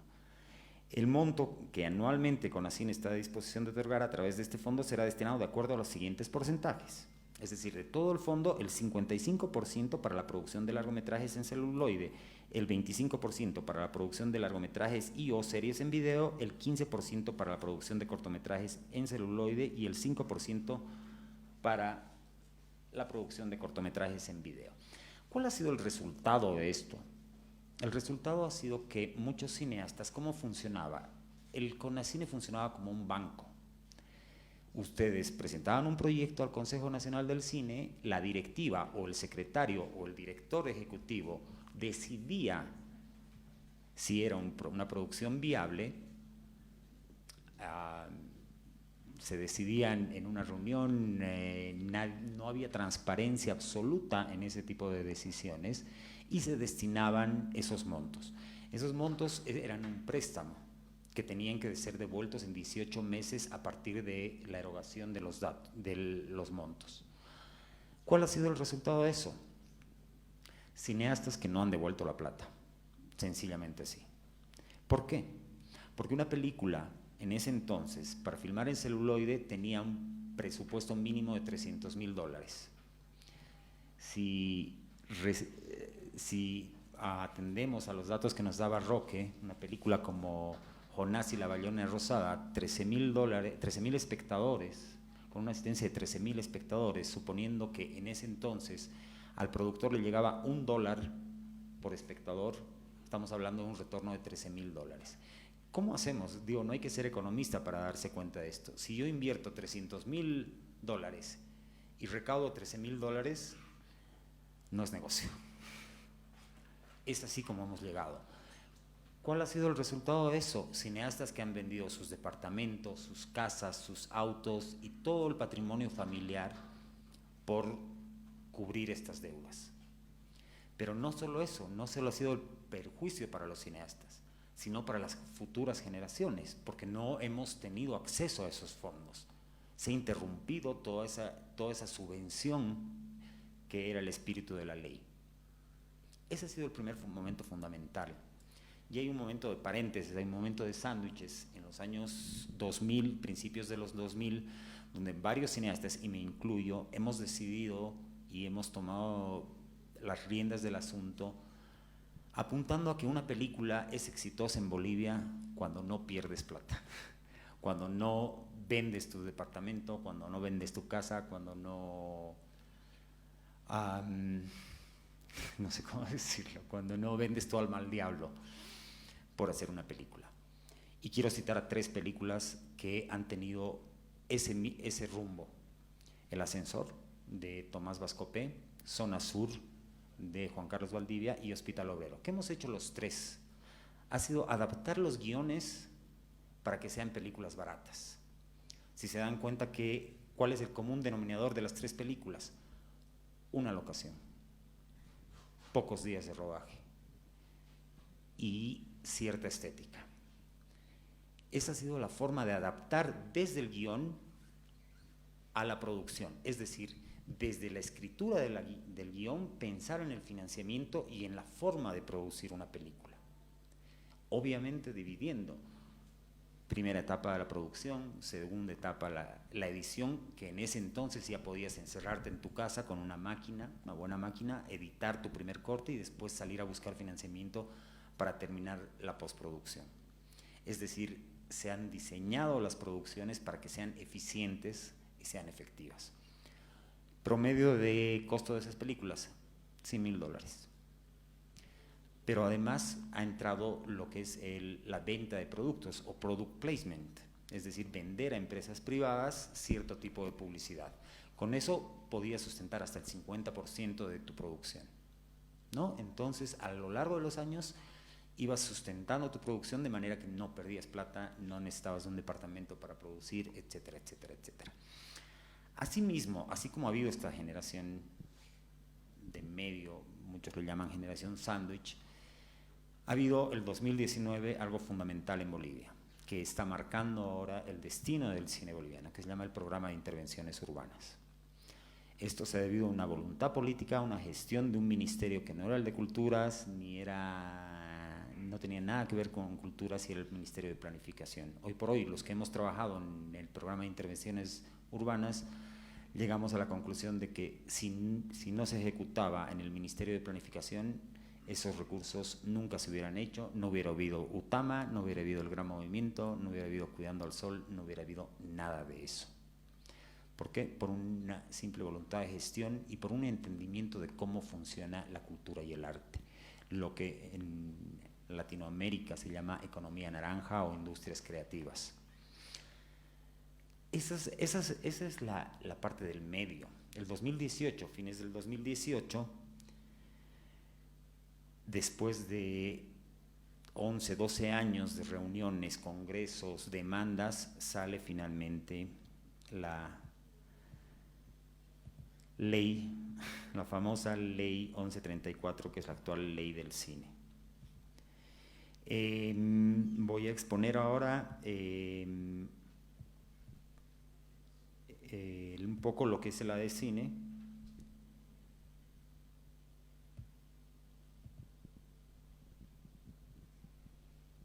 Un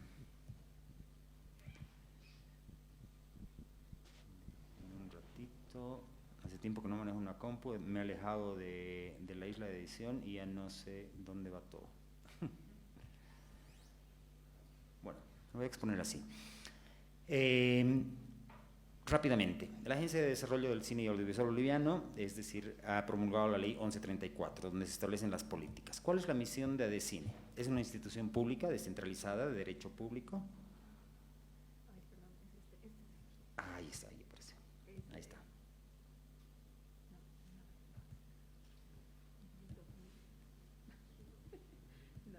Ahí va. Bueno, descentralizada de derecho público, tiene por misión fomentar, desarrollar, proteger, promocionar la actividad cinematográfica y arte audiovisual bolivianos en circuitos internacionales. Quiero detenerme aquí, les pido disculpas por la desconfiguración de la presentación. Aquí nosotros, con la ayuda de Comscore es una página, es una plataforma que trabaja con todos los exhibidores y todos los distribuidores de cine norteamericano, cine americano, etcétera, etcétera, donde controlan la cantidad de espectadores. Estos son los espectadores de cine iberoamericano. Colombia consume el 7.96 de cine iberoamericano, Perú el 5.82, Bolivia el 0.87, Chile el 3.17, Argentina el 5.31, Brasil el 19, casi el 20%. México el 37% de toda la, es decir, de toda la grilla, de toda la oferta de cine que hay en salas de cine. Estos son los porcentajes de cine iberoamericano y que la gente consume. España el 11%, Portugal el 1.8%. ¿Cuál es la situación del cine nacional? De todas las películas que se exhiben en Bolivia, el 89.6% son películas provenientes de Estados Unidos. El 5.5% son películas de Bolivia, de Europa, perdón, el 2.4% de Iberoamérica, 1.8% de otros países, y el consumo de cine boliviano en Bolivia no alcanza ni al 1%. Este es un panorama realmente desilusionante por un lado, preocupante por otro, pero creo que este es el sentido en el que tenemos que trabajar, no solo la agencia del cine, sino también los cineastas. Es decir, yo no estoy de acuerdo personalmente en que los cineastas dependamos de un Estado, dependamos de una institución. Creo que una institución y un Estado nos tiene que brindar las condiciones para producir. Estos son fondos de fomento, condiciones de cuota de pantalla, etcétera. Pero quien principalmente es responsable del éxito de una película es el propio productor y el propio realizador. ¿Cuáles son los pilares del trabajo de ADECINE? El registro y el empadronamiento, las certificaciones y licencias, la cuota de pantalla, la tasa administrativa. La tasa administrativa es justamente la fuente de financiamiento de este fondo de fomento que está en la ley y que aún no está reglamentada. El fondo de fomento y el fortalecimiento institucional.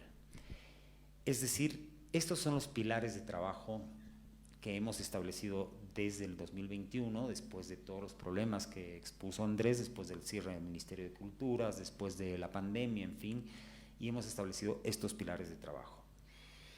El registro y empadronamiento es el registro de todos los cineastas, empresas distribuidoras, exhibidoras, etcétera. ¿Por qué? Porque nosotros como institución estatal necesitamos tener datos. Sin tener datos, y hoy por hoy ustedes saben que el Data Analytics, que el Big Data son fundamentales para crear políticas públicas. Si no tenemos datos, es imposible que nosotros establezcamos políticas públicas. Estos datos de espectadores, estos datos de producción, estos datos de taquilla, los datos de costos de producción, etcétera, etcétera. Las certificaciones y licencias.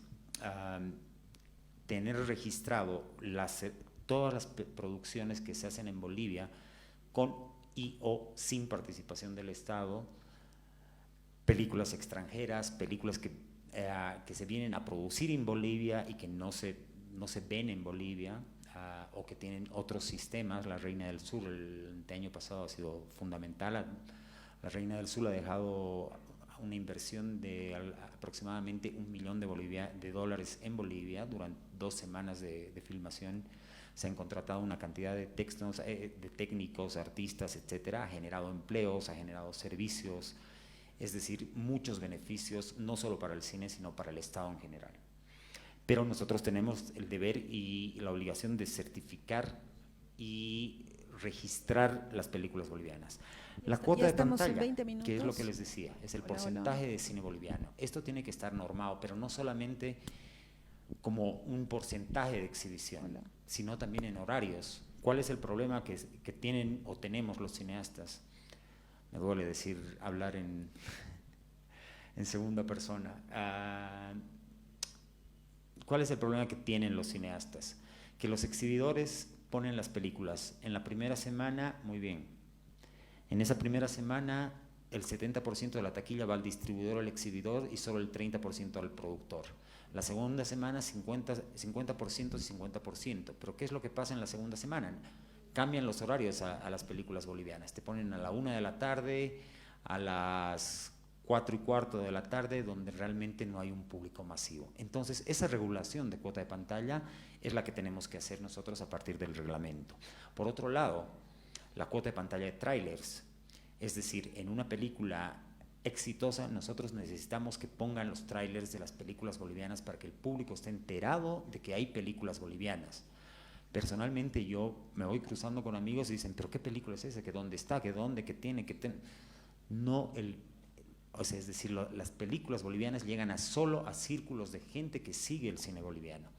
No es una cosa masiva. Y en eso tiene responsabilidad, sí, la de cine, para crear condiciones, pero también los productores. Y esto lo llevamos en clase. ¿De qué me sirve? Voy a poner un ejemplo. ¿De qué me sirve que yo sea un productor de frutilla y en los Yungas de La Paz tenga un campo de frutilla con la mejor frutilla orgánica, muy bien cuidada, y tenga expertos en hacer mermeladas y haga la mejor mermelada de Bolivia y en general, llegue a La Paz y vaya a los supermercados con mi bolsita nylon a ofrecer mis películas? No sirve de nada.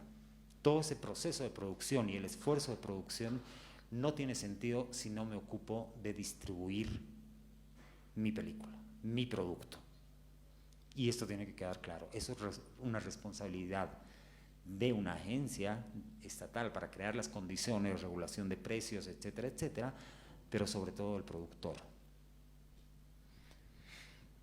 La tasa administrativa, que es el gran problema en el que estamos chocando actualmente con la ley, es un problema de las legislaciones bolivianas. El problema no es la ley del cine, el problema es la legislación boliviana en general.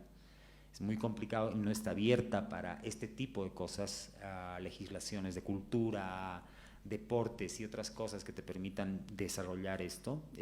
La tasa administrativa funciona con el 3% de todas las películas distribuidas, es decir, existen varias distribuidoras en Bolivia, Diamond, Caribbean, etcétera, etcétera, que agarran 4 o 5 películas de Hollywood y se las venden a los exhibidores, Cinecenter, Multicine, etcétera. De esa venta, el 3% va a esta tasa administrativa y este fondo, y el 3% de cada taquilla. Por cada persona, por cada entrada que ustedes pagan en el cine de película extranjera, el 3% va a este fondo. Con esa recaudación, lo que hace la de cine es un fondo de fomento, concursable, fundamentalmente concursable. ¿Eso qué brinda? Transparencia para el Estado en el manejo de recursos y transparencia para los cineastas y para el público. La concursabilidad es un sistema de fortalecimiento, de transparencia. Finalmente, el fortalecimiento institucional, recursos humanos, activos, comunicación. Necesitamos promocionar, necesitamos entrar en nuevos lenguajes, que es la animación, las realidades inmersivas, que son parte del audiovisual, y el fortalecimiento a la cadena cinematográfica, la capacitación, la formación de públicos, las comisiones fílmicas y el fortalecimiento regional. Yo personalmente no me explico por qué hasta ahora solo La Paz tiene una ley de culturas, porque Santa Cruz, Tarija, Cochabamba no han trabajado en una ley departamental de cine o de culturas. Eso es algo que deben demandar los cineastas de las regiones. Antes al CONACINE se le llamaba Collacine, ahora la ADECINE se le llama Andecine, porque supuestamente trabaja para una región, pero no. O sea, tomamos en cuenta, hemos tomado contacto con cineastas de Beni, de Tarija, de Pando, y están muy ansiosos de que salga la ley, pero sobre todo yo creo que tienen que tener la iniciativa de trabajar por sus regiones. Lo que buscamos es la puesta en marcha de la Ley 1134 y todas sus reglamentaciones, los pilares de plan de trabajo de ADECINE, la creación de un fondo de fomento. Para enero del 2022 estaba propuesto, esto nos va a llevar este año más, incrementar los espectadores en salas de cine hasta llegar a los 10.000, es decir, que esto nos llevaría a que más del 1% de espectadores consuma productos iberoamericanos y sobre todo productos bolivianos. y llegar al 1.5% de producción nacional. Esto es con formación de espectadores, es decir, nosotros necesitamos desde los colegios que vean otro tipo de cine, que no se vea solamente productos que vienen de Hollywood, que son de entretenimiento, que tienen 10.000 explosiones y efectos, y que existen otro tipo de narrativas y narraciones que tenemos que formar desde pequeños. Muchas gracias.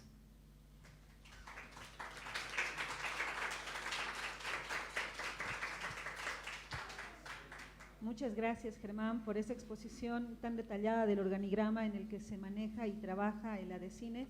Estamos con su director, entonces, si ustedes tienen alguna consulta, reflexión o comentario.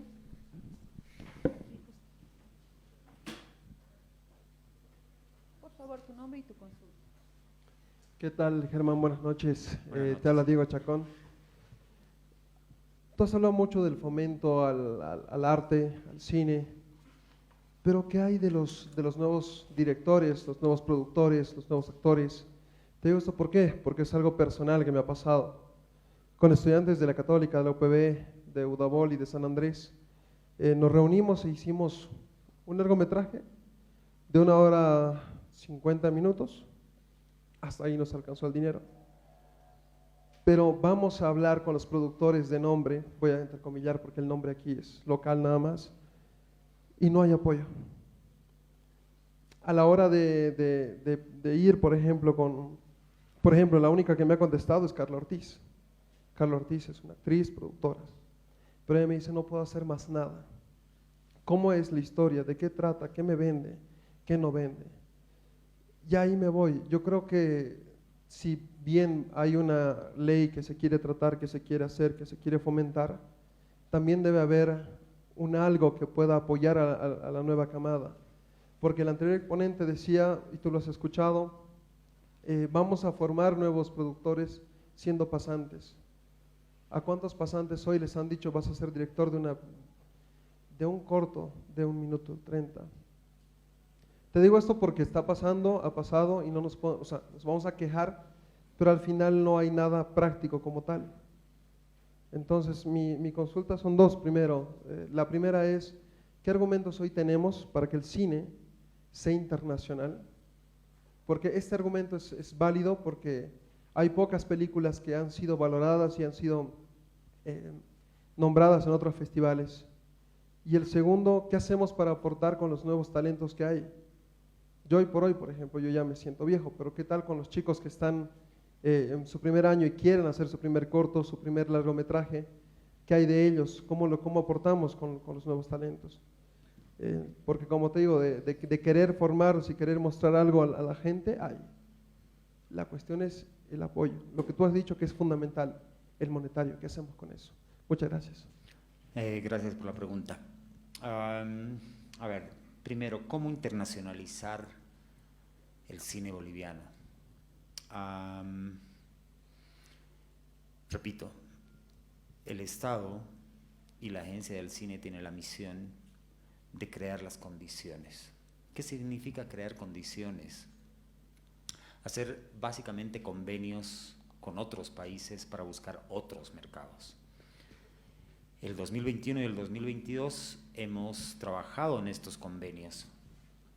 Hemos trabajado con un convenio de palabra con Francia, hemos trabajado con un convenio con Argentina, hemos trabajado con un convenio con Paraguay, hemos trabajado con convenios con Chile, pero ningún país va a firmar un convenio con nosotros en tanto cuanto nosotros no tengamos un fondo de fomento al cine. Nadie. ¿Por qué? Porque ¿cómo funciona esto de financiar una película y el acuerdo iberoamericano de coproducción? Bolivia, supongamos, tienes tú un proyecto que cuesta $200.000. Aplicas a un fondo de fomento en Bolivia, ningún fondo de fomento te va a financiar el 100% de tu película. Te van a financiar una parte. Por decirte, te ganas el fondo de fomento de Bolivia. Es una ilusión en el presente, ojalá en algún momento pase. Quisiera que pase realmente y lo más pronto posible, estamos trabajando para eso, pero supuestamente el Fondo de Fomento o el PIU te da $70,000. Te quedan 120,000 por financiar. Tú te relacionas de acuerdo haces un contrato de coproducción con una productora chilena, que esa productora chilena va a aplicar a su fondo por otros $70,000 y ya tienes 140. Y te buscas un tercer país, que puede ser Francia, puede ser España, hay miles de fondos de subvención. Hoy por hoy el Internet ha brindado a estas nuevas generaciones los accesos a estos fondos de subvención. Hay muchísimos fondos de subvención, desde Dubái hasta la India, hasta fondos regionales de Murcia, de Lyon, en Portugal hay como 3, en Jujuy, en fin, hay muchos fondos de fomento regionales que te financian parcialmente. Es así como se construye esto. Tú ganas mercados con eso. ¿Qué quiero decir que ganas mercados? Que tu película va a estar en Chile, que tu película va a estar en uno de estos películas. ¿Cuál es el problema ahora? Que evidentemente que Bolivia no hay un fondo de fomento. Estamos trabajando y tenemos que trabajar todos juntos para conseguir ese fondo de fomento. La de cine, los cineastas, y tenemos que exigir a instancias como el Ministerio de Cultura, como el Ministerio de Economía, que de una vez salga ese fondo. Esa es nuestra misión. Utama, el Gran Movimiento, Cuidando al Sol, se han hecho así. Son coproducciones con Uruguay, con España, con Francia, etcétera, etcétera, con muchos países. Es así como se financia una película. Entonces, de esa forma, naturalmente se va a internacionalizar tu película. Utama ha recibido 70,000 espectadores en Francia. Es fantástico. ¿Ha hecho algo la de cine? Nada. El PIU sí le ha dado un monto para hacer la película. Pero después han sido los productores que han buscado fondos de financiamiento, que han buscado mercados, que han buscado un agente de distribución. En cuanto a la capacitación, es un problema de siempre. La generación de Jorge Sanginés, de Antonio Eguino, eran muy pocos privilegiados, porque no habían escuelas de cine en Bolivia, no habían en Latinoamérica. Jorge Sanginés estudió en Chile, Antonio Eguino en Estados Unidos, Armando Urioste en Polonia, Juan Carlos Valdivia en México, en fin, los cineastas estudiaban afuera. Mi generación, digamos, ha encontrado la Escuela Internacional de Cine y Televisión como un canal, pero han habido institutos. Nosotros mismos, mi generación, ha vuelto el 2001 y hemos creado la Fundación ECA, Escuela de Cine y Artes. A raíz de eso se ha multiplicado en Cochabamba la fábrica. ¿Son privadas? Sí, lamentablemente son privadas. Hoy por hoy tenemos un programa que no sé si está dando resultados o está funcionando, el programa de cine de la UMSA. Pero la mejor forma de aprender a hacer cine es haciendo cine. Es eso, juntándote con tus amigos, haciendo cortometrajes, buscando circuitos. Yo quiero ser en algo fundamental. Ni Bolivia ni ningún estado nos va a dar apoyo, y cuando me refiero a apoyo es a dinero, por el sencillo hecho de que somos cineastas y que trabajamos por el bien y la cultura y la imagen y la memoria. No, esto no funciona así. Todos los estados, Bolivia incluido, buscan un costo-beneficio. Si el estado invierte 100,000, ¿cuál es el beneficio que tiene el estado? Generación de empleo, generación de servicios, impuestos, eso es lo que se busca. Yo creo que tenemos que bajarnos como cineastas de nuestro ladrillo y dejar de ser nosotros, los cineastas, somos los más importantes del país para trabajar en este sentido. Tenemos que considerar la distribución y la comercialización como parte fundamental de la producción. Sin eso no funciona. La autosustentabilidad es fundamental. Te repito, si yo invierto $200,000 en una película y recupero 13,000, no es negocio. Mejor que haga mermelada de frutilla. Bien, muchas gracias, Germán, por tu respuesta, y aprovechando lo que tú mismo mencionabas cuando te sentaste acá, que no eres el villano, pero que sí estabas dispuesto a escuchar las preguntas críticas del público. Quisiera consultarte antes de darle paso a Roque, que también tiene una pregunta para ti. En esa perspectiva que tú mencionabas, ¿cuáles son entonces los errores o las cosas que hubieran querido hacer mejor en ADECINE y que quieren corregir ahora?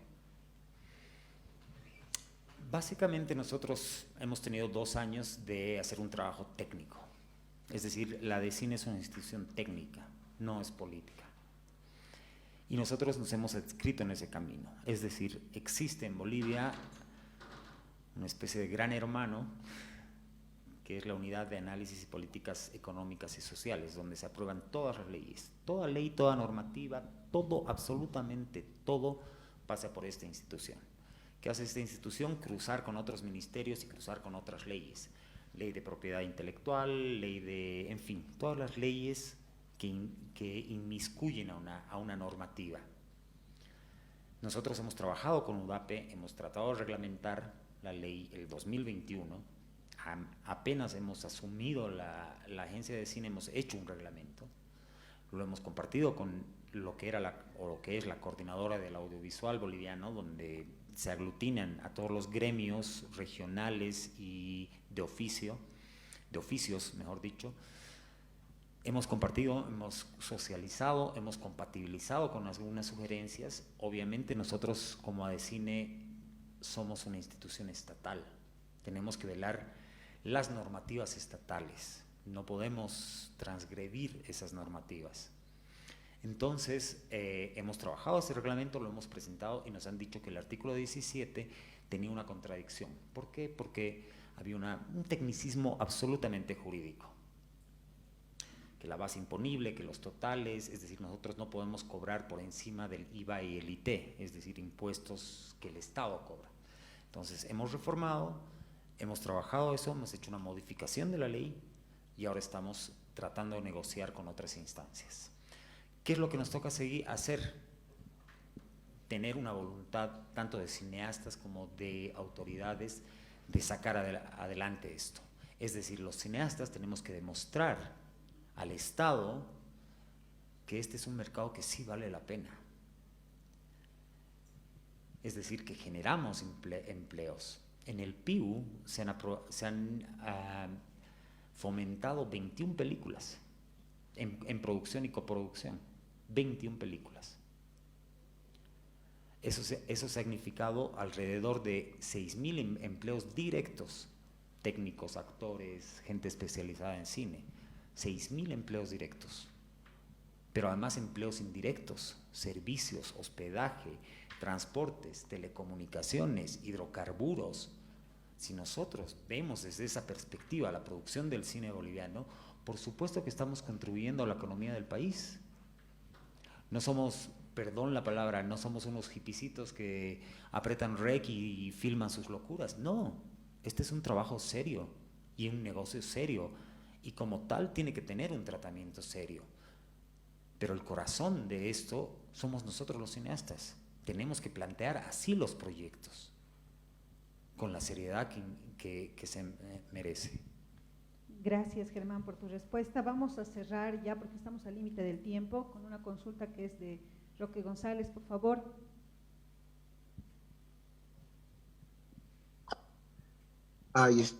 Discúlpeme, ahí está. Bueno, a ver, voy a tratar de hacerlo rápido. Está bien lo que comenta el compañero, el tema de la industria, que no mencioné a Cuba.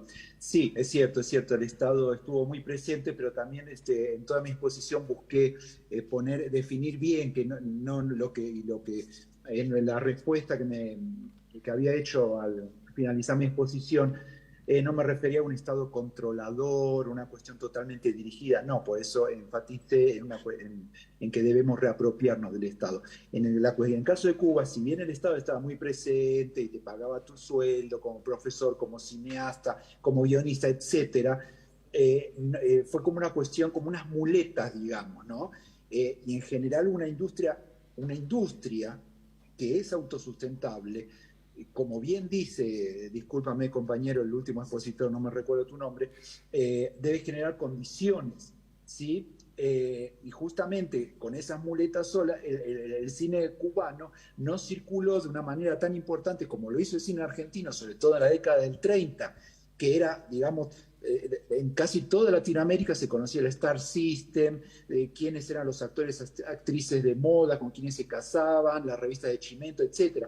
Y luego pasó con el cine mexicano, y no solo en Latinoamérica. Hay países todavía como Ecuador y Colombia que fue tan exitoso que hoy día, ya hace 30, 40 años, que bueno, no tiene esa penetración, que todavía no es raro que enamorados vayan a llevarle serenata a su chica con músicos vestidos de charro mexicano. O sea, ahí te das cuenta la influencia que tuvo el cine mexicano. En Yugoslavia se generó una especie de subgénero musical llamado Shumex y cantaban canciones mexicanas con acento, con instrumentos yugoslavos, para que te des una idea de la influencia. Bueno, eso por un lado. A eso me refería yo, industria, como una cuestión importante, ¿no? De autosustentabilidad, pero también de impacto súper importante. Al comienzo, el último compañero hablaba del tema de diferenciar entre libre mercado, subvenciones, llamaba él, y comentaba, por ejemplo, el tema de la cuota de pantalla. Cuota de pantalla, primero que la subvención, a ver, por distintos estudios, investigaciones, las distinciones podríamos ponerla entre instituciones, que no tiene que ver solamente con las agencias de cine, los institutos, sino ahí entra también los fondos de fomento, entra las legislaciones, por ejemplo, no solo de cine, sino incluso de propiedad intelectual. Luego podríamos poner otra gran concepto, digamos, que son los mecanismos de ayuda. Acá sí entran, ¿no? Ayudas puntuales, ¿no? Que tiene que ver con los subsidios. Acá entrarían las subvenciones en muchos sentidos, préstamos a tasas blandas, digamos, ¿no? Que no te pidan hipotecar tu casa, etcétera, etcétera, y ayudas puntuales, ¿no? O sea, distribución, comercialización, exhibición, nuevas tecnologías, no sé, animaciones, directoras mujeres, conservación de patrimonio, festivales, etcétera. Y acá también entran las deducciones fiscales, ¿sí? Ahora subrayo esto, que ahora lo voy a comentar brevemente. Y otro tercer gran concepto tiene que ver con el tema de la protección. Acá entran las cuotas de pantallas y entran, por ejemplo, con los convenios de coproducción, porque los convenios de coproducción, 2 o más países te los reconocen si tu país de donde eres originario te da el certificado de nacionalidad. Eso es un mecanismo de protección que tiene, pero bueno, esto da para mucho. Pero recién me comentaba el tema de deducción fiscal. También comentaba el compañero que en el libre mercado no existe ninguna participación estatal y mencionaba Hollywood. Eso suele ser un error bastante común. No es cierto que en Hollywood no haya participación estatal. El Estado está muy presente en Hollywood desde hace 100 años después de la Primera Guerra Mundial. Claro, no existe ni nunca existió un CONACINE, un Instituto Nacional de Cine, una agencia nacional. No, eso no, pero existe de manera indirecta muchos beneficios fiscales de deducciones de impuestos, que pagues menos impuestos. Eso tanto a nivel federal como en los distintos estados de la Unión, para que vayan a filmar a su estado, a su ciudad, distintas cuestiones de deducciones a las ganancias, distintas cuestiones o préstamos blandos. El Estado estuvo, y sobre todo en los acuerdos de tratado de libre comercio, en términos de organismos multilaterales, el tema del cine está muy presente. Washington pelea muy fuertemente que en los países que tienen mecanismos de protección muy importantes, que primero ellos quieren que los retiren, o si no, que los bajen la mayor cantidad posible. Por ejemplo, dice, si vos no me bajas tus apoyos al cine, yo te voy a inundar con todos mis productos y te voy a destruir tu sector del arroz, suponte. Son muy fieros para negociar el tema del cine. Así que no es cierto que en Estados Unidos y en Hollywood el Estado no esté presente. No es así. Y el tema también de que Hollywood recupera todos los montos que ponen millonarios, varias veces millonarios en una película, tampoco es así. Se calcula que Hollywood, los 4, 5, 6 estudios, depende de lo que uno considere una major, produce por año más o menos entre 250, 300, 400 largometrajes al año. En Estados Unidos es un poco más. Todo Estados Unidos no es Hollywood, es una parte nomás. Incluso hay un gran sector de cine independiente en Estados Unidos que la sufre casi como nosotros en el resto del mundo. Pero volviendo a Hollywood, de las entre 250 y 300, 400 películas que hacen, no todas recuperan el costo. Es más, una minoría solamente recupera. Por eso desde hace también 100 años tienen mecanismos totalmente ajenos al libre mercado, que eso es el discurso que ellos tienen, pero en la práctica no lo hacen, que se llama, por ejemplo, el block booking. Si uno tiene una sala de cine y uno dice, bueno, yo quiero dar la última de Marvel, dice, muy bien, yo te voy a rentar, para decirlo rápidamente, la de Marvel, pero yo también te obligo a que me rentes un paquete de 40 otras películas de mi estudio, suponte que sea, no sé, Paramount, y el dueño de la sala de cine, yo no quiero, yo solamente quiero la de Marvel. No, o te rentás todo el paquete, por más que vayas a pérdida, si no la de Marvel, que vos sabés que la gente la va a ir a ver, te va a dar ganancia, esa no la tienes. Eso es totalmente carente de ética y totalmente ajeno al libre mercado. Y eso es lo que hace Hollywood, entre tantas triquiñuelas, para ayudar a minorar que la mayor cantidad de sus producciones no recupera lo que invirtieron. Sí, para decirlo rápidamente, pero no quiero extenderme. Gracias. Gracias, Roque.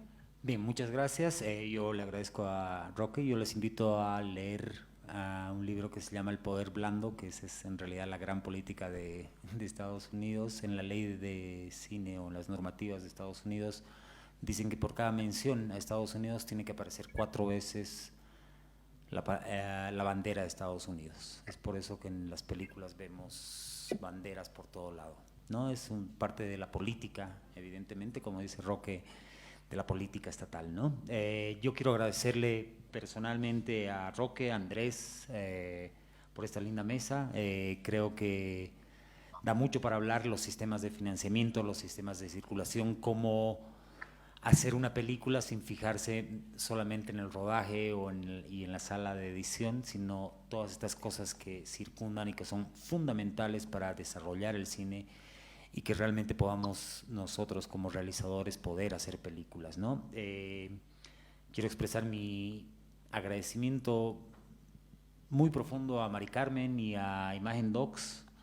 Creo que estas jornadas de cine son fundamentales para nosotros, para la formación. Yo creo que es terrible, me duele decirlo, pero cuando convocas a una fiesta a cineastas, a juntas de vecino, van 100, 200, 300 personas, pero cuando convocas a estas jornadas van 50, 60 personas, es muy limitado. Yo creo que el desarrollo del cine boliviano no depende de la de cine, no depende del Estado, no depende depende de todos. Y muchas gracias, Mari Carmen, muchas gracias a los organizadores, a la Casa de España. Y para todo el que quiera, las puertas de cine están abiertas, hay libros de investigación, hay datos, pocos, pero datos que podemos sacar, y fundamentalmente hay una complicidad con los cineastas. Desde ya les expreso todo mi cariño, mis felicitaciones a los cineastas bolivianos, y bueno, pues celebremos este día viendo películas bolivianas. Gracias. Muchas gracias, Germán. Gracias por su participación en esta mesa número 2 con relación a Imagen Docs. Les invitamos, por favor, a esperar unos 15 minutitos, que vamos a empezar con la segunda parte de lo que son estas jornadas. Estas jornadas empezaron, o en todo caso, las jornadas del cine nacieron con la idea de exposiciones académicas, que es lo que acabamos de hacer ahora, pero se han expandido y también existen charlas magistrales, también existen cursos. Entonces justamente eso es lo que va a pasar en 15 minutos. Gracias por su asistencia, demuestra el interés que tienen ustedes por esto que nos apasiona a todos, que es el cine boliviano. Gracias, Germán, también por tu tiempo. Gracias. Nos hemos pasado un poquito, pero es porque nos apasiona este tema.